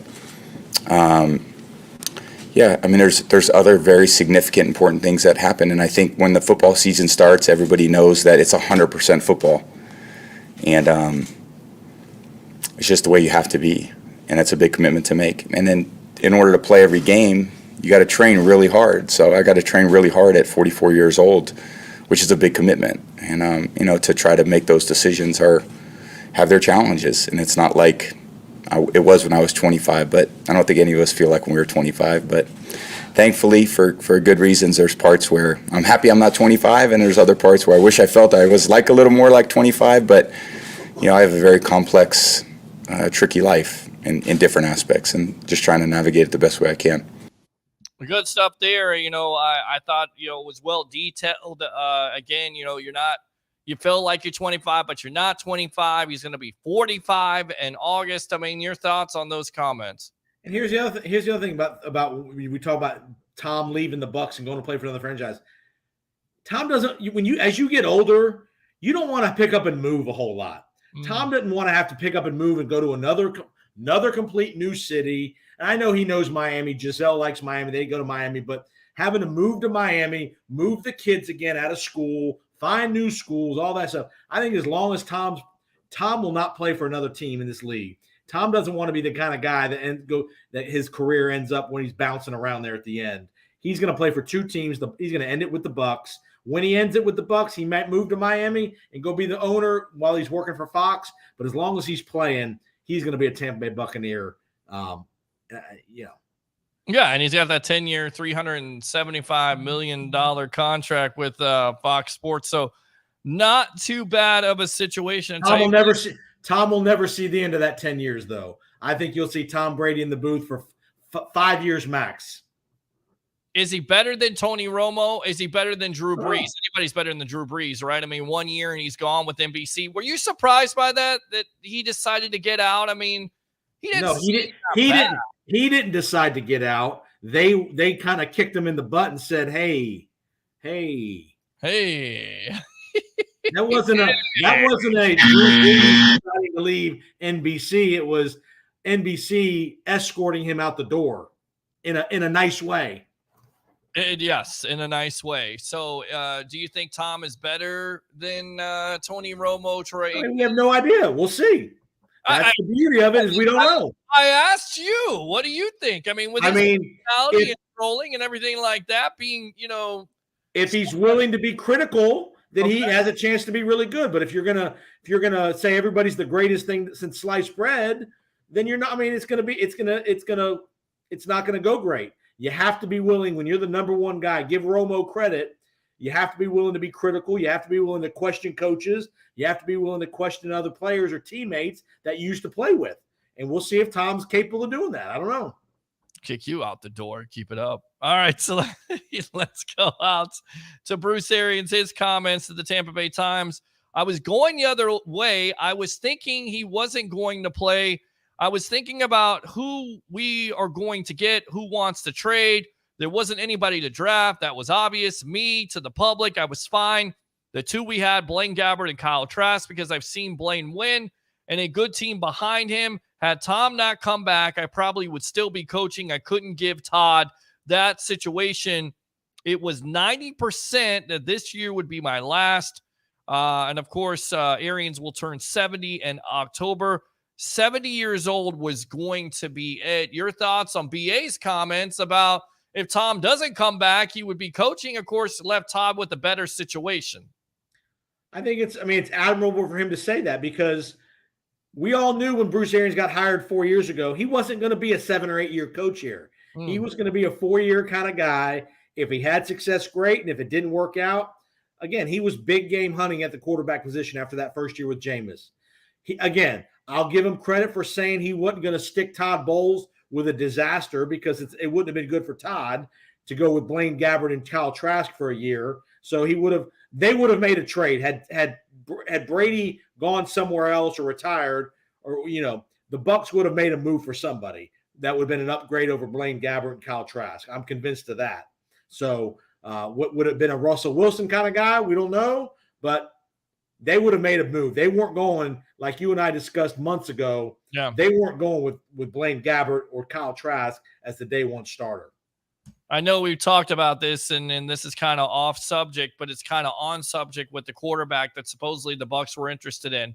What's your feelings on Deshaun Watson? Is he pretty much toast this year, maybe 2 years with, once again, all the allegations? Yeah. And I get it, they're civil, but now you're starting to hear, 66 different women. I mean, this is just so bad. This is such a mess in Cleveland. There's a couple of things, prongs here in this whole story. One, with all the Deshaun Watson allegations, and two, the other part of this story that's not getting a ton of play is how Cleveland rewarded him with such a guaranteed contract, the biggest guarantee in history of the league, $230 million. I think the NFL, to send a message to both the Browns and Deshaun Watson and the rest of the league with the volume of allegations, I think Deshaun Watson's going to get a minimum of a year and a half, 25 games, because I don't think they want to reward Cleveland. Because if you remember, Peter, Cleveland structured the first year of this deal of only having a $1 million salary. They are not going to allow Deshaun Watson to sit out 1 year and then start collecting $50 million from there on out. I think they're going to stick it to Deshaun Watson for at least a year and a half so he really feels year 2 of that salary. And also remember, he got paid his full salary last year by the Texans by being inactive. He wasn't not paid. He was paid his full $30 million last year with the Texans not to play. So I think Goodell's going to stick it to him good. I think you're going to see an 25-game suspension, Deshaun Watson. Well, it should be, and I thought the same thing. And when people said, look, he's going to play this year, I said, no way. Look at what the Browns guaranteed him for the whole year, $1 million. They know something, but it could be even worse than that. It could be 2 years And at the end of the day, I'm thinking the Browns are kind of maybe having buyer's remorse because this is just not good PR for them. It's not good PR for the NFL. It's not good PR for the Cleveland Browns if they looked over this stuff and didn't do their due diligence, if you will, on the Watson situation. Let's go out to what Joe Bucks fan in care of ESPN, Mike Tannenbaum, said. He believes that Todd Bowles, this team will make less mistakes. They'll have less turnovers. They'll have less penalties. That's what he has to say about Bowles compared to BA. Do you feel the same way? I think the offense kind of changes because I get it. You're still going to go with Tom's offense, but you're also going to try to be more balanced. In just my opinion, you're going to run the ball, lean on more of Leonard Fournette in this running back room. What do you say? I think I agree. And I think the Bucs will be a little bit more buttoned up under Todd. I think the interesting thing with Todd Bowles versus Arians come the regular season is going to be how aggressive is Todd Bowles going to allow Byron Leftwich to be with the offense, meaning do you go for it on fourth down? How many times do you let him? Todd Bowles is a defensive guy, and those mentalities have tended to be conservative, not do a lot of risk. Is Todd Bowles going to allow Brady and Leftwich to be aggressive when it comes to fourth downs, to do, to air the ball out, things like that? That's because, again, one of Todd Bowles' knocks when he was the coach with the Jets is he was pretty conservative. Oh, 4th and 1, let's punt.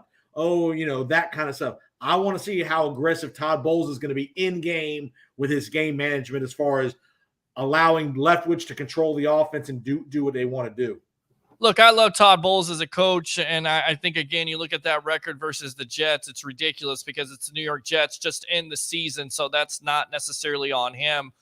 But are the Bucs going back here in a time machine where there's a lot of people, and I felt like they should have hired a Byron Leftwich. I thought he would be the guy that would get the job just because of what the trends are in the National Football League, hiring an offensive guy. Do you think they're okay with getting a Todd Bowles who's a defensive mind? Did they make the right decision in your opinion? I don't think Arians was going to allow them to hire Byron Leftwich over Todd Bowles. I think with the seniority and the history that Bowles has with Arians, going back to his recruiting him at Temple, coaching with him at Arizona. I know Byron's been with Bruce for a little while, but it hasn't been nearly as long as Todd Bowles, and I don't think that would have gone over. Had Byron Leftwich been hired, Todd Bowles would not be the defensive coordinator for the Buccaneers. He would have been gone. He'd have left and gotten another job as another DC somewhere. So I think Byron wasn't going to leave Tampa if he didn't get the head coaching job unless he got a job. He wasn't going to go be an OC somewhere else. I think they made the right move. I think Bowles will give Byron plenty of freedom. But again, my question with Todd will be, how aggressive will he be in game when it comes to going for it on 4th and 1, running trick plays, throwing the ball? There's going to be certain games this year, you're right, they're going to want to run the ball more. But there's going to be other games when they're playing teams that are susceptible that I want to see the Bucs throw the ball 45 times because that's the best way to win that game. And that's one thing Bruce did a great job of, and we'll see if Todd Bowles can match that with his in-game game planning. Defense is better this year than last. I get it. Look, they were off injured last year. They should be. I mean, Akeem Hicks coming in for Ndamukong Suh, that's an upgrade, right? It's at least the same. And again, you and I talked about this before, that if Suh didn't come back, Hicks is a guy we had targeted that would be a good replacement. Again, Hicks has had a good career. He's a little enigmatic when it comes to his work ethic, but I think he's a good player. When he's motivated, he's been a really, really good player in this league. So we'll see. I think it's at least an equal trade-off. And again, I think another year of Bowles with the defense is going to be good, especially the back seven, the secondary. I think the addition of Logan Ryan's going to be good. I think re-signing Carlton Davis is going to be good. Another year of Murphy Bunting and Jamel Dean, a little older in that defense. So, yeah, I do think the defense will be a little bit better than it was last year. And I want to see Devin White take the next step to be the elite, not sporadically, but an every week elite linebacker in this league. Great point. Jason Powers on Sports Podcast. Who's the top 10 corner on this team? Is it Carlton Davis or somebody else? No, Carlton Davis is the best corner we have. He's a good player. Is he an all-pro player? I wouldn't say that. But he's a top 10 corner in the league, I would say. He's an 8, 9, or 10 kind of corner in the NFL. I would agree with that. All right, according to Next Gen Stats, they disagree. They actually say Jamel Dean is a top 10 corner on this team. They say Dean would be a spot higher on this list if not for Levi Wallace, who not only outperformed him in a targeted EPA, which is expected points added, and this is from NFL.com's Nick Shook. That's not much of a knock on Dean, whose NGS metrics jumped off the screen and screamed at me when compiling this list. Quarterbacks completed just 48.5% of passes, in which Dean was the nearest defender, producing a coverage success rate, the percentage of targets that result in a successful play for the defense, rivaling that of A.J. Terrell, who, as you will see, is ranked very high on this list. And Dean allowed the 9th lowest passer rating, 60.5 in the league. Entering a contract year, Dean has certainly built positive momentum that could result in quite a payday. Dean comes in 9th on the list, while Davis is on the outside looking in as a player who just missed the cut. Your thoughts? Here's the difference. Who is Jamel Dean covering every week versus who's Carlton Davis covering every week? Most weeks, Carlton Davis is on the number 1 guy, where Dean gets the number 2 or number 3 guy, depending on the formation. So, yeah, it's easier to cover the number 2 guy. I agree. Jamel Dean's hands are not great. There were several interception opportunities last year. His hands weren't good. They got better, but they aren't elite hands. Where I think Carlton Davis, when he gets his hands on the ball, he's done a pretty good job of catching the ball. And Davis is always going with the number 1 receiver most weeks. Well, to be fair now, Jason Powers, Carlton Davis wasn't necessarily always healthy last year. So, I agree. Okay. All right. But Jamel Dean's had hamstring issues too. Agree. Absolutely. And you're exactly right. He needs to get more consistent with securing the football. But as a group, I like the secondary with Murphy Bunting as the 3rd, Logan Ryan, you got Winfield. I think that's a pretty good, again, play the scheme, do your job. Again, remember, Todd Bowles puts him in a lot of man-to-man. And it's hard to cover dudes in this league man-to-man when you're covering them man-to-man 65% of the time. Agree. Let's go out to the comments here. Let's go to Christopher Cole. Breeze was a bore fest. Yes. I agree. That was a huge loss. Do you agree with that, Whitehead? I mean, and we hear comments from Whitehead. It seems like he's still kicking himself because, again, I get it. You took the money. The grass was greener on the other side, but you went to the New York Jets. So the only, fault of that was yours, but he's still, having comments about the Bucs and how they didn't use them. Whitehead a big-time loss, or can they do without him with the Keanu O'Neal and, of course, possibly a Logan Ryan? You're not going to see Keanu O'Neal playing a whole lot, I don't think. He's not a good coverage guy. He's more of a linebacker these days than he is a cover. I think Logan Ryan's going to be a huge asset for this Buccaneer team. I'll make you a bet. I think Keanu O'Neal may be the starter on this team along with Antoine Winfield. Either him and Mike Edwards. They're going to do a combination. We know that they run 3 safety looks.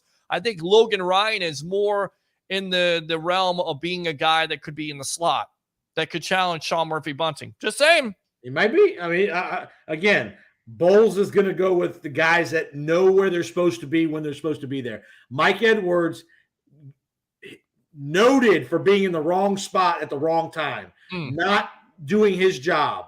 I don't think I'm going to make a prediction here in June. June 13th? Yes. Mike Edwards isn't on this roster opening day. Traded, really. I think he's on this roster, and I think they're going to see what they have in him. They're going to finally They know what they have. He's been here 3 years.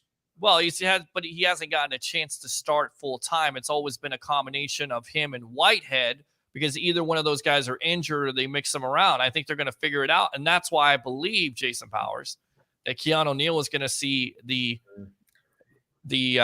majority of the snaps. I don't think so. Him and Whitehead, watch. Bet me some wings on it. We'll bet a piece. All right.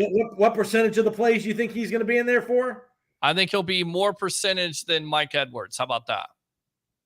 Well, that's not saying much. I think Logan Ryan's going to be the guy. I actually think that Keanu O'Neal is going to be the starter on this team as a starting safety. I do.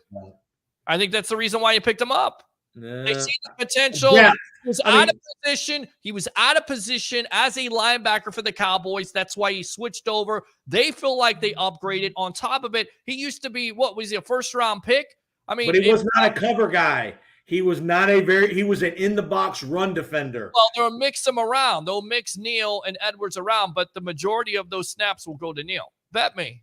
Okay, you got it. All right, sounds good. How about I think Logan Ryan's going to start over both of them.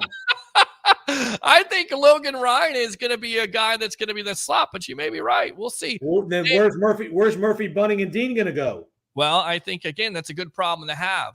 I think Dean is definitely in that conversation. I think Murphy Bunting is going to be pushed. And the reason why he's being pushed is because of what they drafted in the 5th round and a McCollum. He's in a contract year. Dean and Murphy Bunting. I know that. I agree with that, but I don't think a 5th round pick in this draft is going to be pushing them. I'm telling you right now, the reason why listen, this guy is not a 5th round pick. He's a lot better. He was underdrafted, and people are going to find this out, and that's why I hope so. I'm with you. Okay. I'm with you. And you can never have enough DBs. You got to have special teams guys, and you can never have enough DBs. I get it. And you're right. Murphy, one of the two are not going to be here next year. Murphy Bunting. I love Murphy Bunting. I just think he's got to stay healthy and he's got to get more consistent. We got to see Murphy Bunting from the postseason a couple of years ago, especially versus New Orleans, where he was physical. He's not getting beat and he's good with his technique. Yep. He's tremendous. But he's got to get better, and that's what the Bucs are telling you. Amanda Lee says, stay informed. Stay with the Sports Web with Peter H. Blake. Appreciate you. Let me give you the Ric Flair. Woo! Thank you very much, Miss Amanda. Let's go out to Alex. What's up, Peter? What's up with you? Christopher Cole. The DB we drafted will push for the 3rd. No, he will not. Please.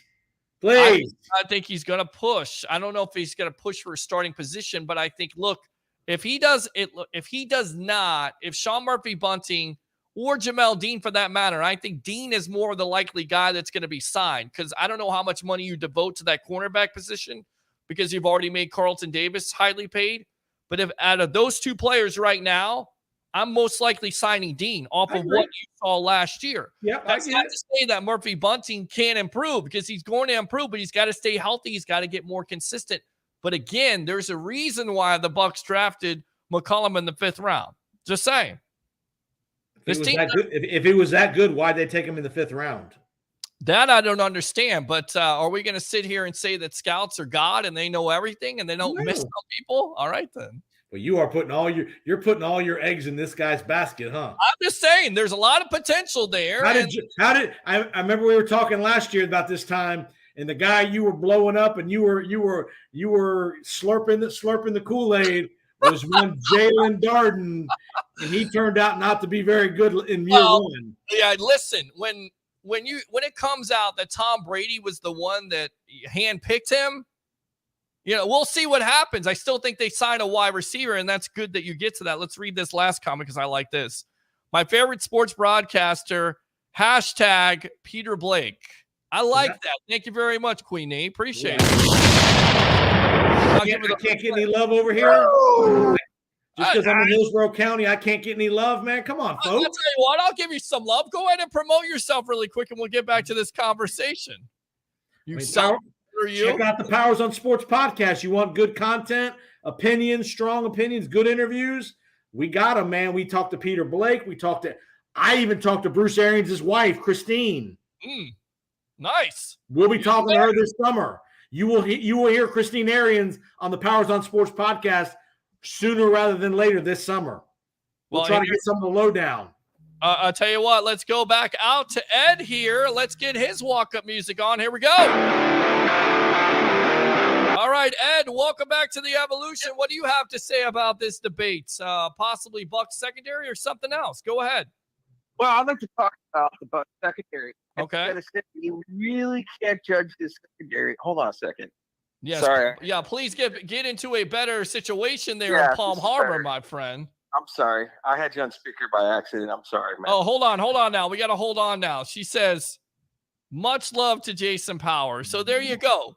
That's my girl right there. Woo! Giving love to the tag team partner. But, who's the man? Right here. This is the man. But, of course, this is the man also.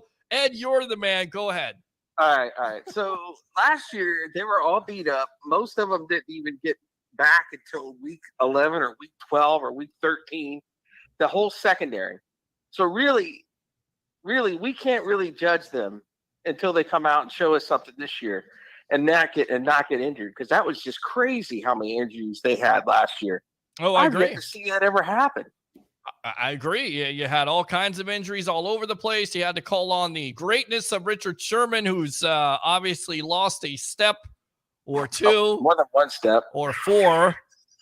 I mean, he did what he needed to do. I mean, he had to play against the Patriots. He made some plays, and then after that, he was gone. He was done. He was no more. No more Richard Sherman at all. He was Coach Richard Sherman at that point. So, yeah, I agree with you. Based on what you've seen so far, do you think the Bucs are going to try to run more heavily this year, especially early in games? A little more balance. I won't say it's still going to be a pass-centric offense, but I think you're going to see a little more balance in the running game. Again, kind of like the New England days when they had good backs. I think you are going to see a little more balance. Again, you don't want Tom Brady throwing 70% of the time. You want it to be about 58 to 60, where you run 40% of the time, I think. I think he'll like that too. And is it easy to say now that the no risk it, no biscuit offense is gone? I don't know if I'm ready to say that, because I don't necessarily think it's all no risk it, no biscuit. I think it was also Byron Leftwich. And I don't know. I don't know what to say. I guess we'll find out, but I don't think that offense was bad at the end of the day. I mean, I just think it's better when it's balanced, right? I think you're better off when you run the ball, because you can set up those deep plays down the field with your pass play action. Is that fair? Yeah. Okay.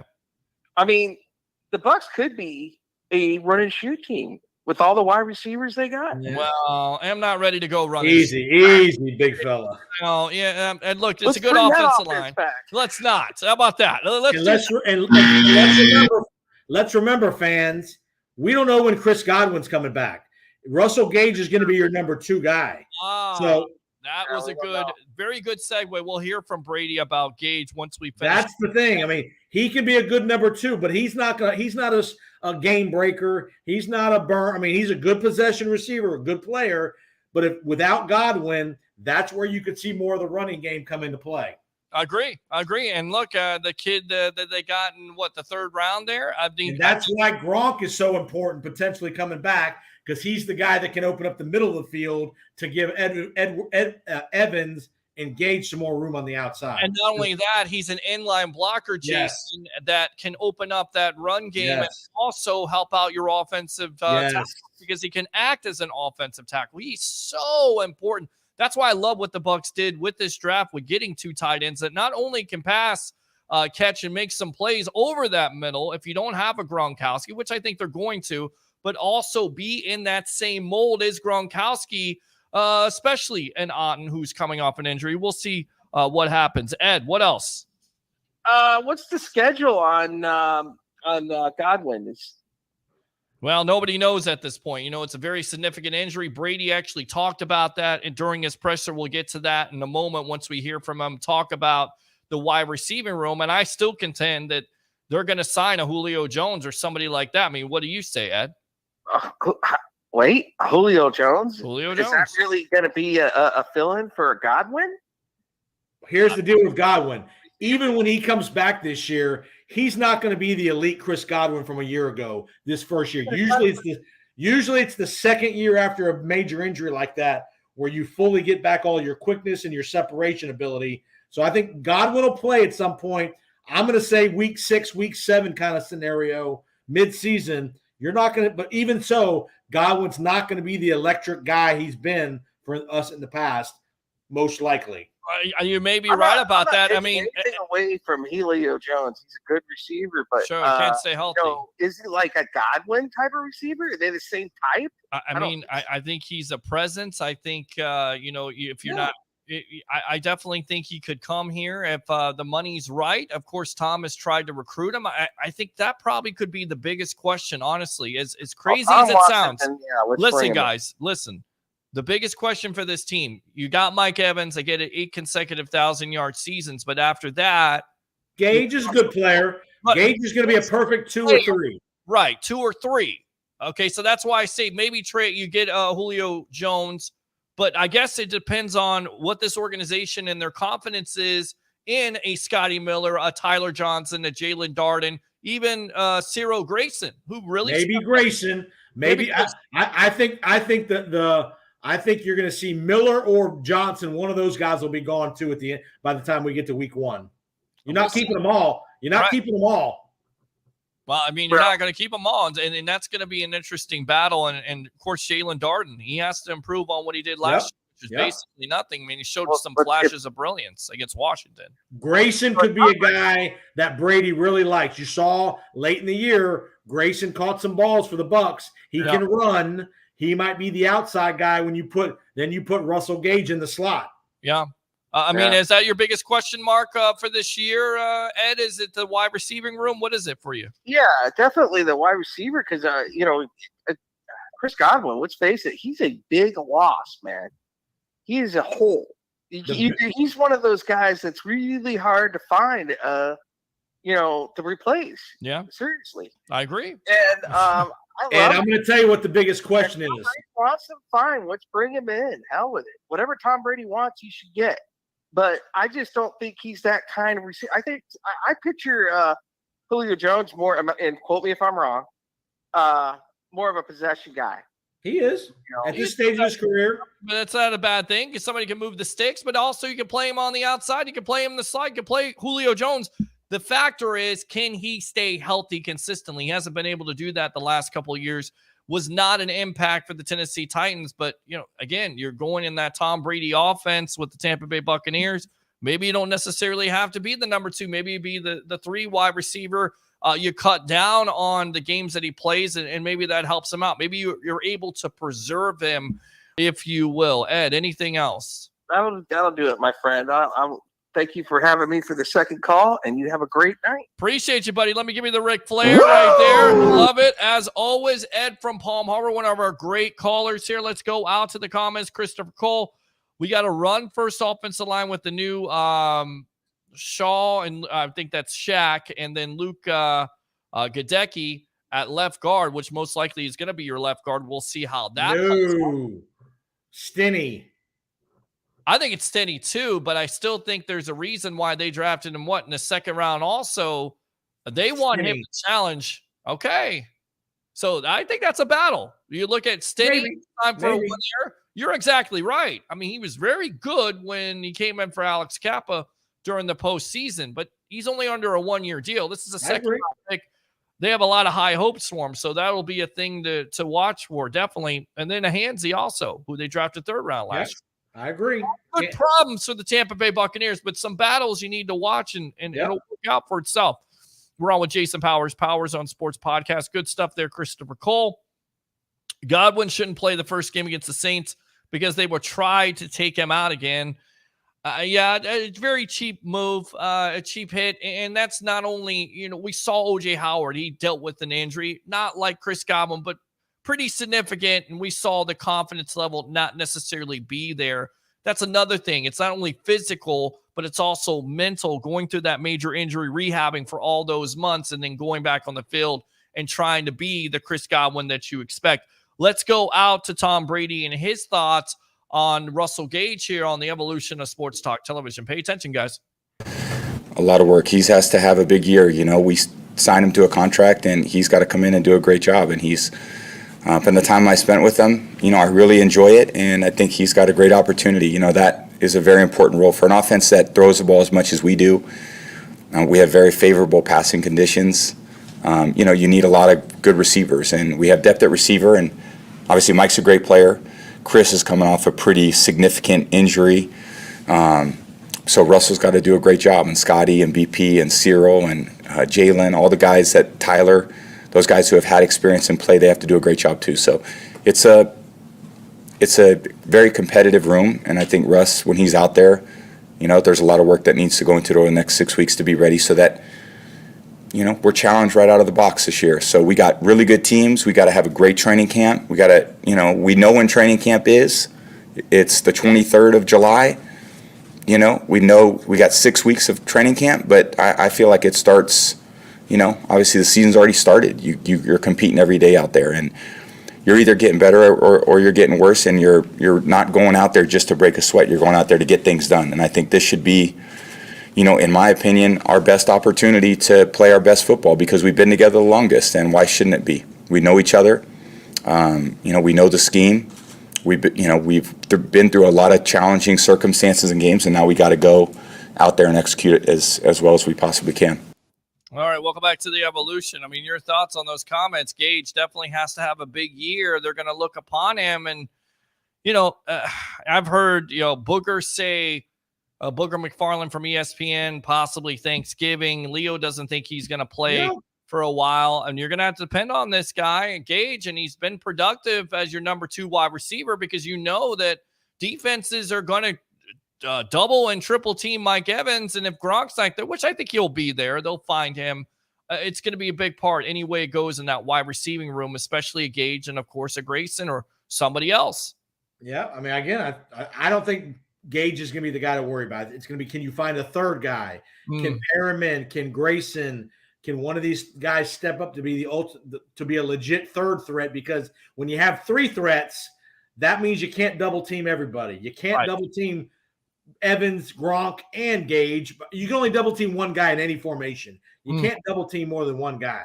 So Evans is going to get a lot of the coverage until Gage proves that he's a legitimate threat. And I think he is. The Bucs paid him $10 million. You're not paying a guy $10 million to be a number 3 or number 4 receiver. They really think he can be a good player. He proved it in Atlanta with his opportunities he got there with the Falcons. He's going to be a good player for us, I think.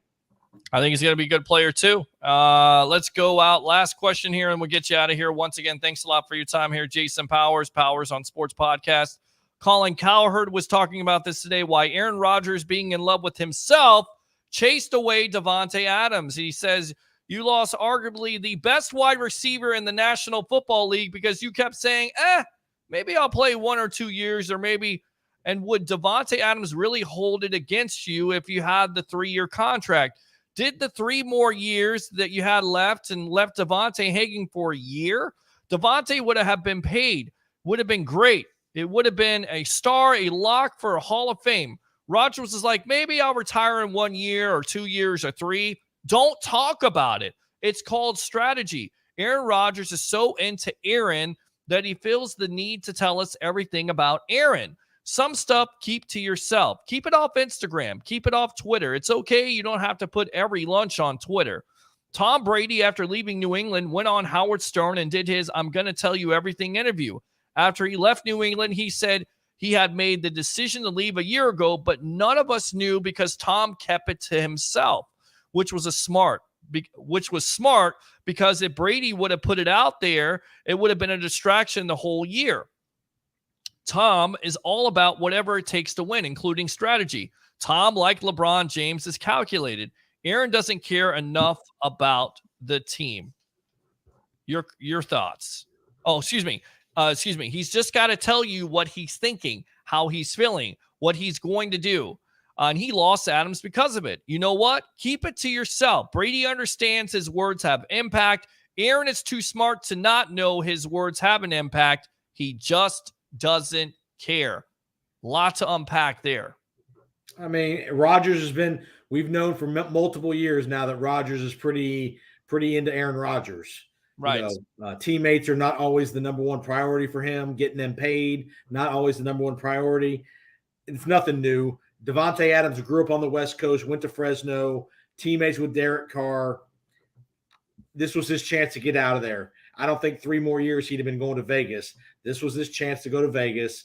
And if you're I don't think that decision was the final straw. I think that decision was made by Davante Adams, like you said, might have been made a year ago that he knew, hey, this is me my last year in Green Bay. Yeah, and I mean, I think, again, it's the ongoing drama, and that's what Colin's point is. You don't hear that from Tom Brady, even though, you had some of that stuff in the offseason, not knowing if Brady wanted to come back or not, but it's not during the season, because if it is during the season, it's always a distraction, and it seems like the last couple of years, that's all you talked about with the Green Bay Packers. It's not, the greatness of Rodgers or the greatness of the Packers in that division and what they've accomplished. It's been, is Aaron staying or going? And I think Davante Adams kind of got tired of it.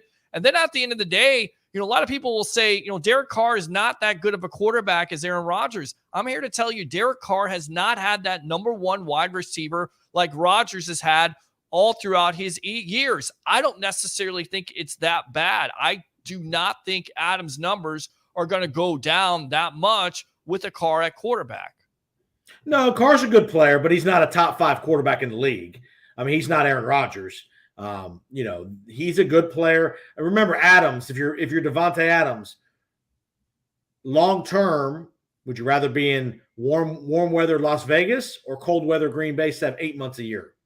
Yeah, makes That's sense. Especially when you have an opportunity to be free. When you're a potential free agent or you have the leverage, that's the time that you wield the leverage is when you have it. And he had the leverage this last offseason by not signing a long-term extension during the year.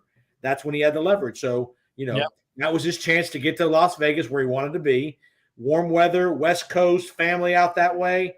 Get out of Green Bay, the bad weather of Green Bay. It all came together at the right time. Yeah, and my thing has been, it's always been Aaron Rodgers. It's always been about Aaron Rodgers, and I thought, the organization deserved a lot of blame for it. I think they both deserve blame, but more blame goes to Aaron Rodgers because if this situation could have been worked out and the organization would have drafted his replacement a couple years ago, and I get it, they drafted somebody this year because they lost Adams. Well, you didn't have to have that situation, and then on top of it, maybe if you tried to re-sign him instead of have to deal with this drama with Rodgers in the first place, maybe none of this would have happened. Just saying. Good stuff there, Jason. One more thing. The kid they drafted is a Tampa kid, Christian Watson. Yes. Went to Plant High School here in Tampa. We shall see what he does and what kind of impact he makes. And then also Sammy Watkins going. Yeah, please. We'll see. We'll see if he can stay healthy. Good stuff, Yeah. Jason Powers. How many years have we been saying we'll see if he can stay healthy? About 7 or 8 years with him. He never stays healthy. He never stays healthy. I tell you right now, I was asking Jeff Scott about him. He had nothing but great things to say about him. Of course he is. Clemson. Of course he's going to say great stuff about him. All right. I'll tell you what, you're not going anywhere. Let's go out to Curtis. Curtis, welcome to the Evolution Yard with yours truly, along with Jason Powers, the Power Man himself. What's up, guys? Are we killing it tonight or what? Yes, you guys are. All right. What do you got to say, my friend? First and foremost, Lightning. Listen, I just got off work. Okay. But I was at work and I had the phone in my pocket and I heard everything you guys were saying while I was working. Hey, so listen to me. That's dedication, okay? Because I love you guys. But anyway, yes, Curtis, we like it. Dedication. I love that. I'll give you the Ric Flair for that. Appreciate you, buddy. So we had this conversation, Peter, when the Lightning was down in Toronto. Yep. Championship experience and grit. Yes. It wins out. Okay. These guys have been fighting for their lives. Okay. When we were down to Toronto, everybody's like, oh, the Lightning are going down. Then the Rangers won 2 games. We're not going to talk about the Panthers series because there's nothing to talk about. There's nothing to talk about. We're just going to skip right over that. Then we got to the Rangers, and everybody's like, oh, the Lightning are going down. They're down 2-0. These guys have been together for a couple years. Right. And, I mean, we're watching it now. Look at Golden State. These guys have pretty much been together for a couple years. These guys know each other. They know what's in each other, and they're out there. Stamkos is out there playing his ass off. Hedman and Kucherov, those guys are out there playing their asses off. And the goalie, I always mess up his name, so I'm not going to say it. Vasilevsky. Okay? Surefire first ballot Hall of Famer. I mean, look at what he's Without done. A doubt. And look what he's done the last 8, clinching games. I mean, I heard Jason Powers say something earlier. He has blocked 219 of 221 shots. Well, that's actually JP. That was JP Peterson, and he said that. Okay. And I mean, it's just whoever it's it was. It was we'll somebody. We'll give Jason the credit also, but 6 shutouts. I mean, you're shutting out a team. They can't score, then you're gonna win. But this Lightning team, and like y'all were saying earlier, yeah, for you to do it in the salary cap era, it's amazing. That's more like they said earlier. That's immortality. you'll never see that again. No. Because go ahead, brother. I would say you might. I mean, again, very difficult. I'm not going to say you're never going to see a team win 3 in a row because the Lakers did it. Salary cap and all that. But you're right. I get your point.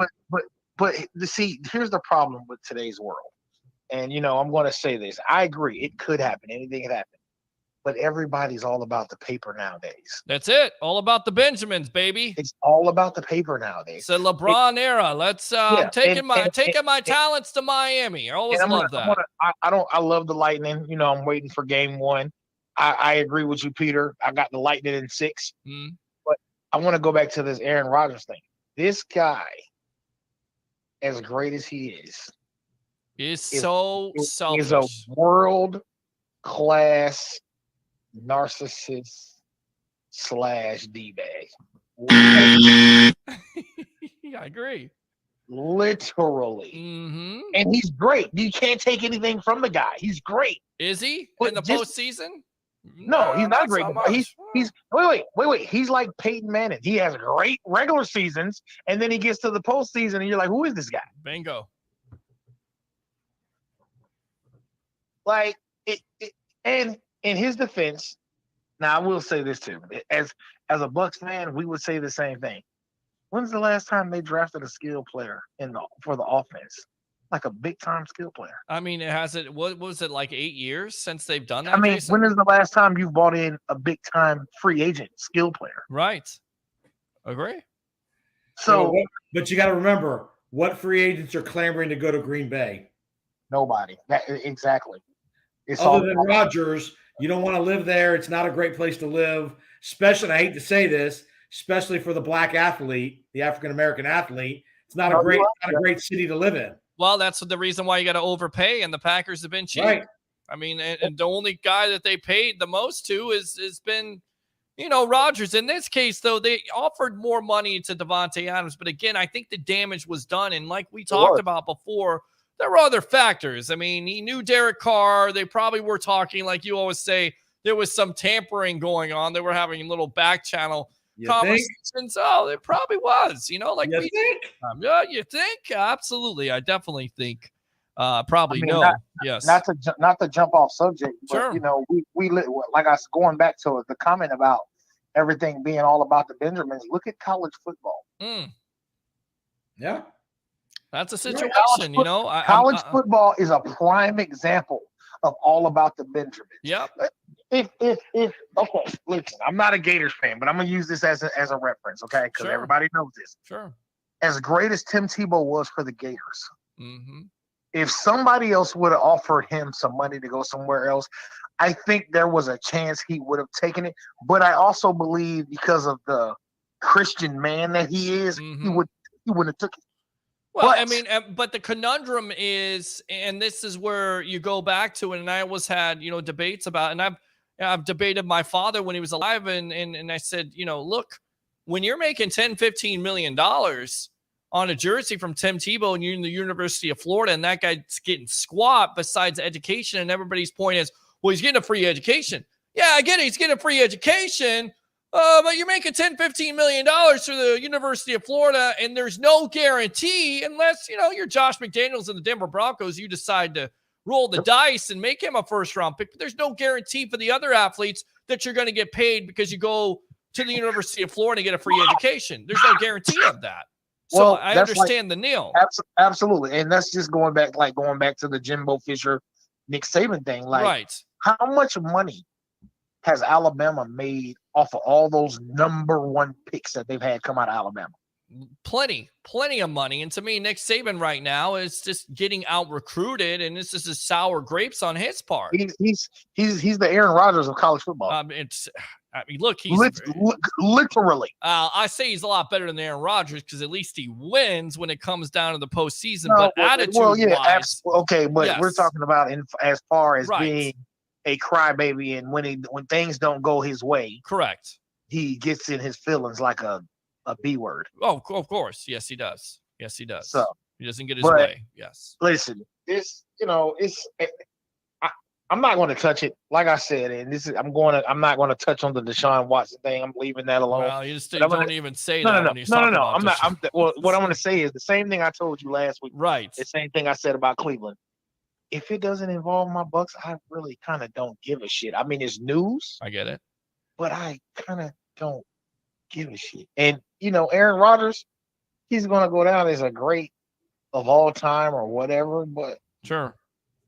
that doesn't mean he's a good person. I mean, whatever. Well, I think that the whole thing with Rodgers is he's got great numbers during the regular season, but when it comes down to championships, the difference is here's a quarterback who wants to take as much money as possible, and the other quarterback here by the name of Tom Brady takes less, so his organization and team have an opportunity to not only be competitive in the playoff scenarios, but also Super Bowls. That is the difference between Tom Brady and Aaron Rodgers. I know you got to run out of here, Jason Powers, but go ahead and finish up, Curtis. Anything else?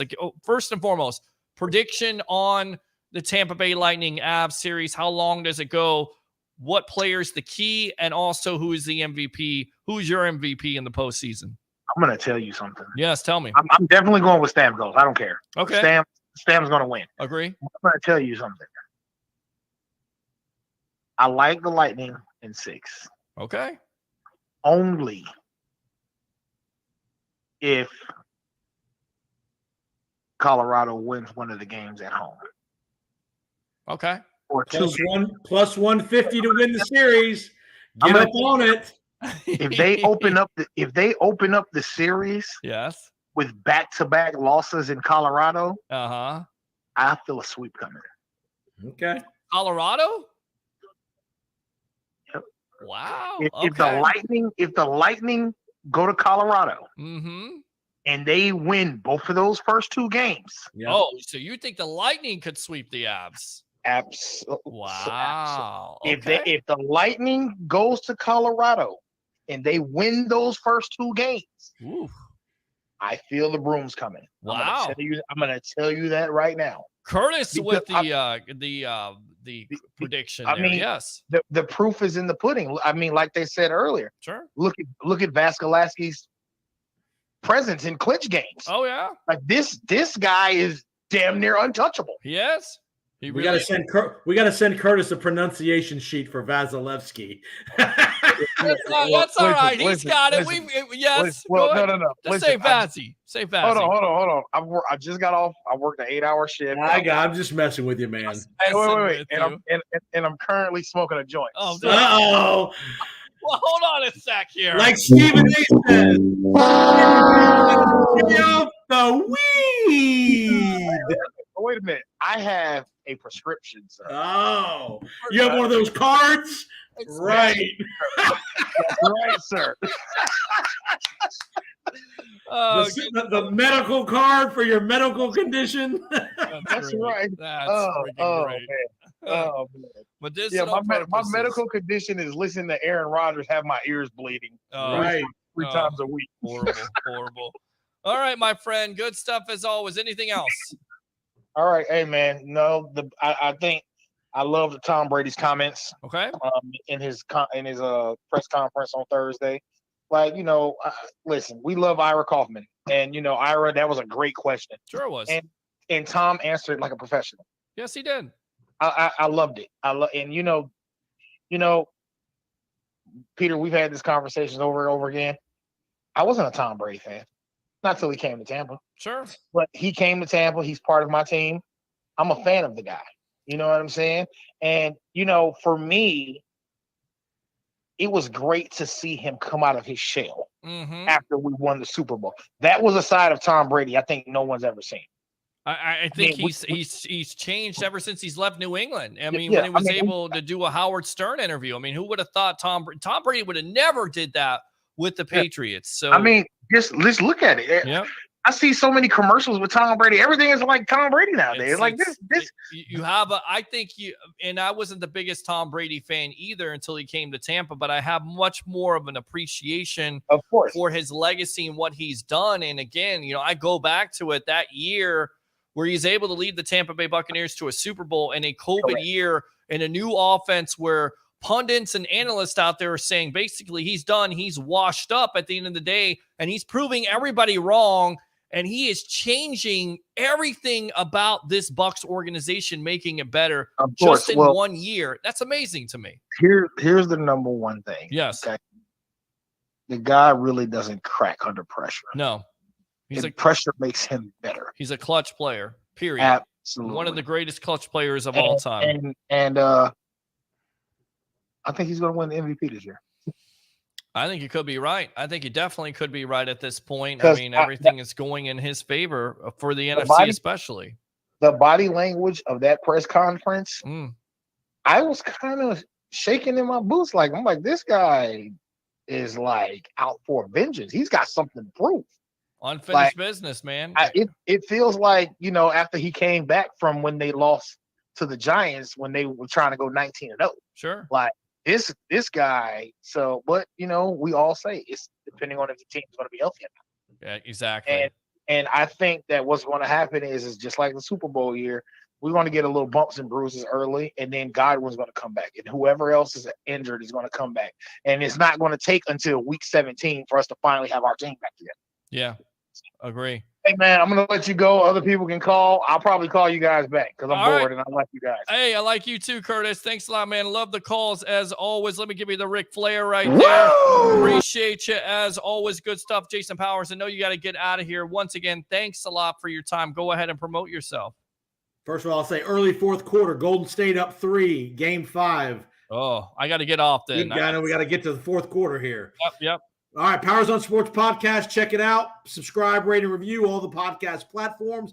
Apple, Spotify, Google, all the good places you find your podcast. Check us out. Have interviews throughout the summer, pretty much every week. Peter's a guest. We got lots of guests, lots of good stuff. So check it out. Oh, yeah, and of course, also we can't forget the No Quarter Given podcast. Coming back. Yes, coming back. If you don't know anything about it, Jason, go ahead and explain this podcast, my friend.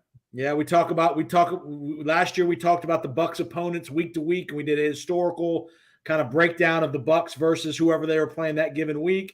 We're looking at some new ideas for this year as well. We're going to hopefully have some more guests and all that stuff, but part of the buckpower.com podcast network, our buddy Paul Stewart runs that over in England. So definitely check that out as well. No Quarter Given podcast. Again, all the podcast platforms that you find Powers on Sports as well.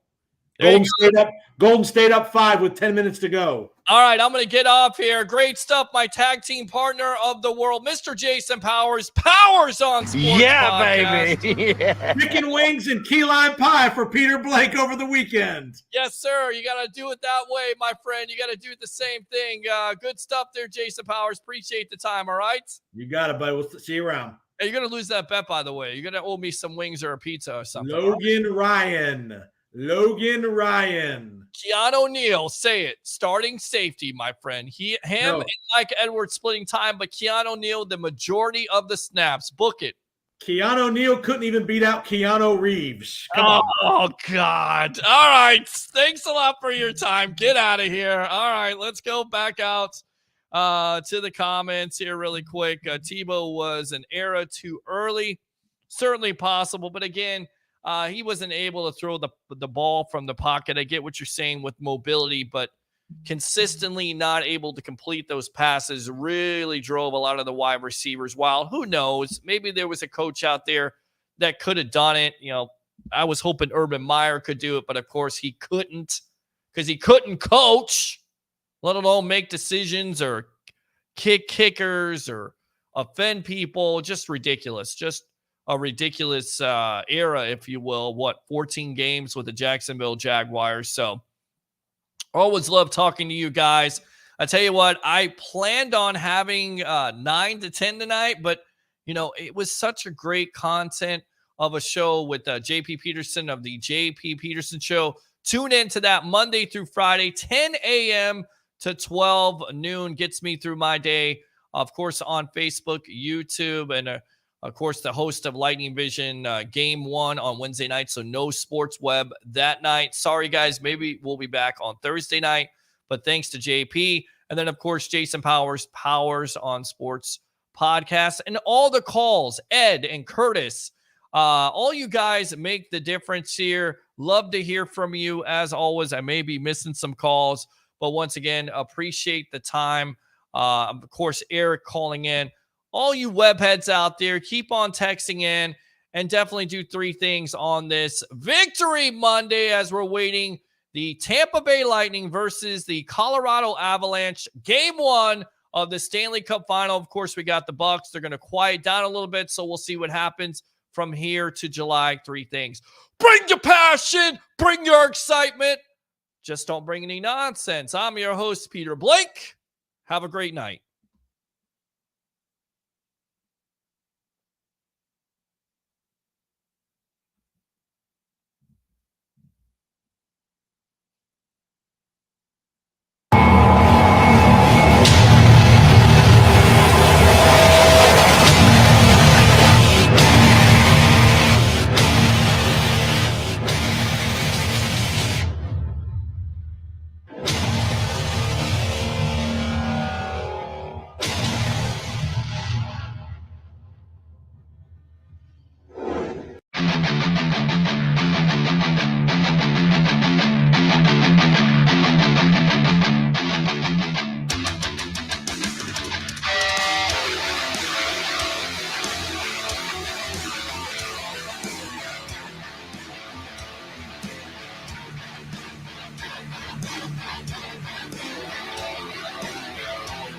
Hey, Stan Arthur here for the I Love St. Pete Facebook group.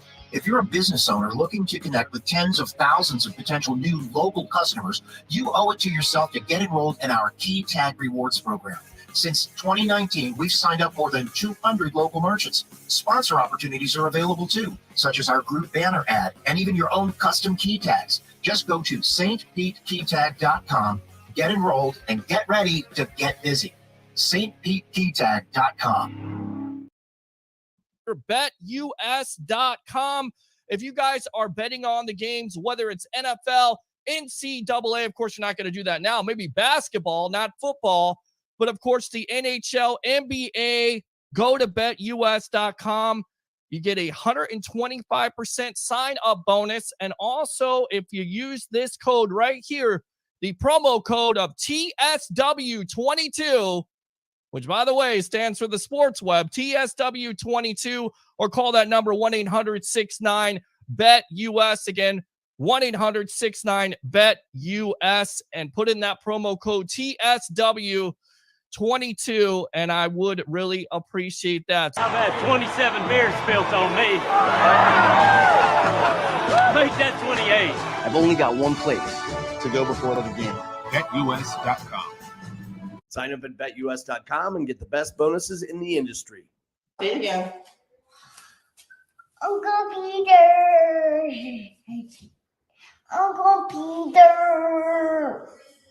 Uncle Peter. Where's Uncle Peter? I call him. What's going on, guys? It's your host, Peter Blake of the Sports Web. From my perspective on Amped Up Sports, I love St. Pete and the Hub. And a great moment in Tampa Bay sports history happened on Thursday night at Amalie Arena, as not only the Lightning disposed of the Toronto Maple Leafs 8-1, but the captain, Steven Stamkos, surpassed Marty St. Louis with 954 points, all-time franchise record. Was it to anybody's surprise that he did it versus the Maple Leafs in a situation on a power play being fed by Victor Hedman or Nikita Kucherov? No. It's a great accomplishment. And honestly, it has to make you think that Stamkos could be the greatest Lightning player of all time. I mean, you look at his numbers: goals, points, even strength goals, power play goals, game-winning goals, and hat tricks. And that's saying a lot, ladies and gentlemen, because as you know, the Lightning have some great players in their history. A Vincent Lecavalier, a Marty St. Louis, a Nikita Kucherov, a Braden Point, an Andre Vasilevsky, and let me not forget a Victor Hedman. But you know what makes Stamkos the greatest player, in my opinion, in the Lightning history? Is because he's had to go through adverse situations. Not only some of the failed expectations earlier on in his career, but also the injury history. And still, Stammer is the captain of the Tampa Bay Lightning. Make no mistake about it. With that being said, who could forget Game 3 in 2020, where he just logged 2 minutes and 47 seconds on his first shot to score a goal to propel the Lightning to win their first Stanley Cup with him. And then, of course, they repeated. You would think he was done, but he's not. This year, 35 goals, 93 points. Unbelievable. You know what else makes Steven Stamkos Tampa Bay's own? Because he could have decided to go to the Toronto Maple Leafs and took more money, but he decided to invest not only in the Lightning, but the Lightning fan base. Congratulations to Steven Stamkos in surpassing Marty St. Louis. And in my opinion, he definitely is the greatest Tampa Bay Lightning player of all time. For another edition of Peter's Perspective live on Amped Up Sports, the Hub, and I Love St. Pete, I'm your host, Peter Blake. It's Stammer time.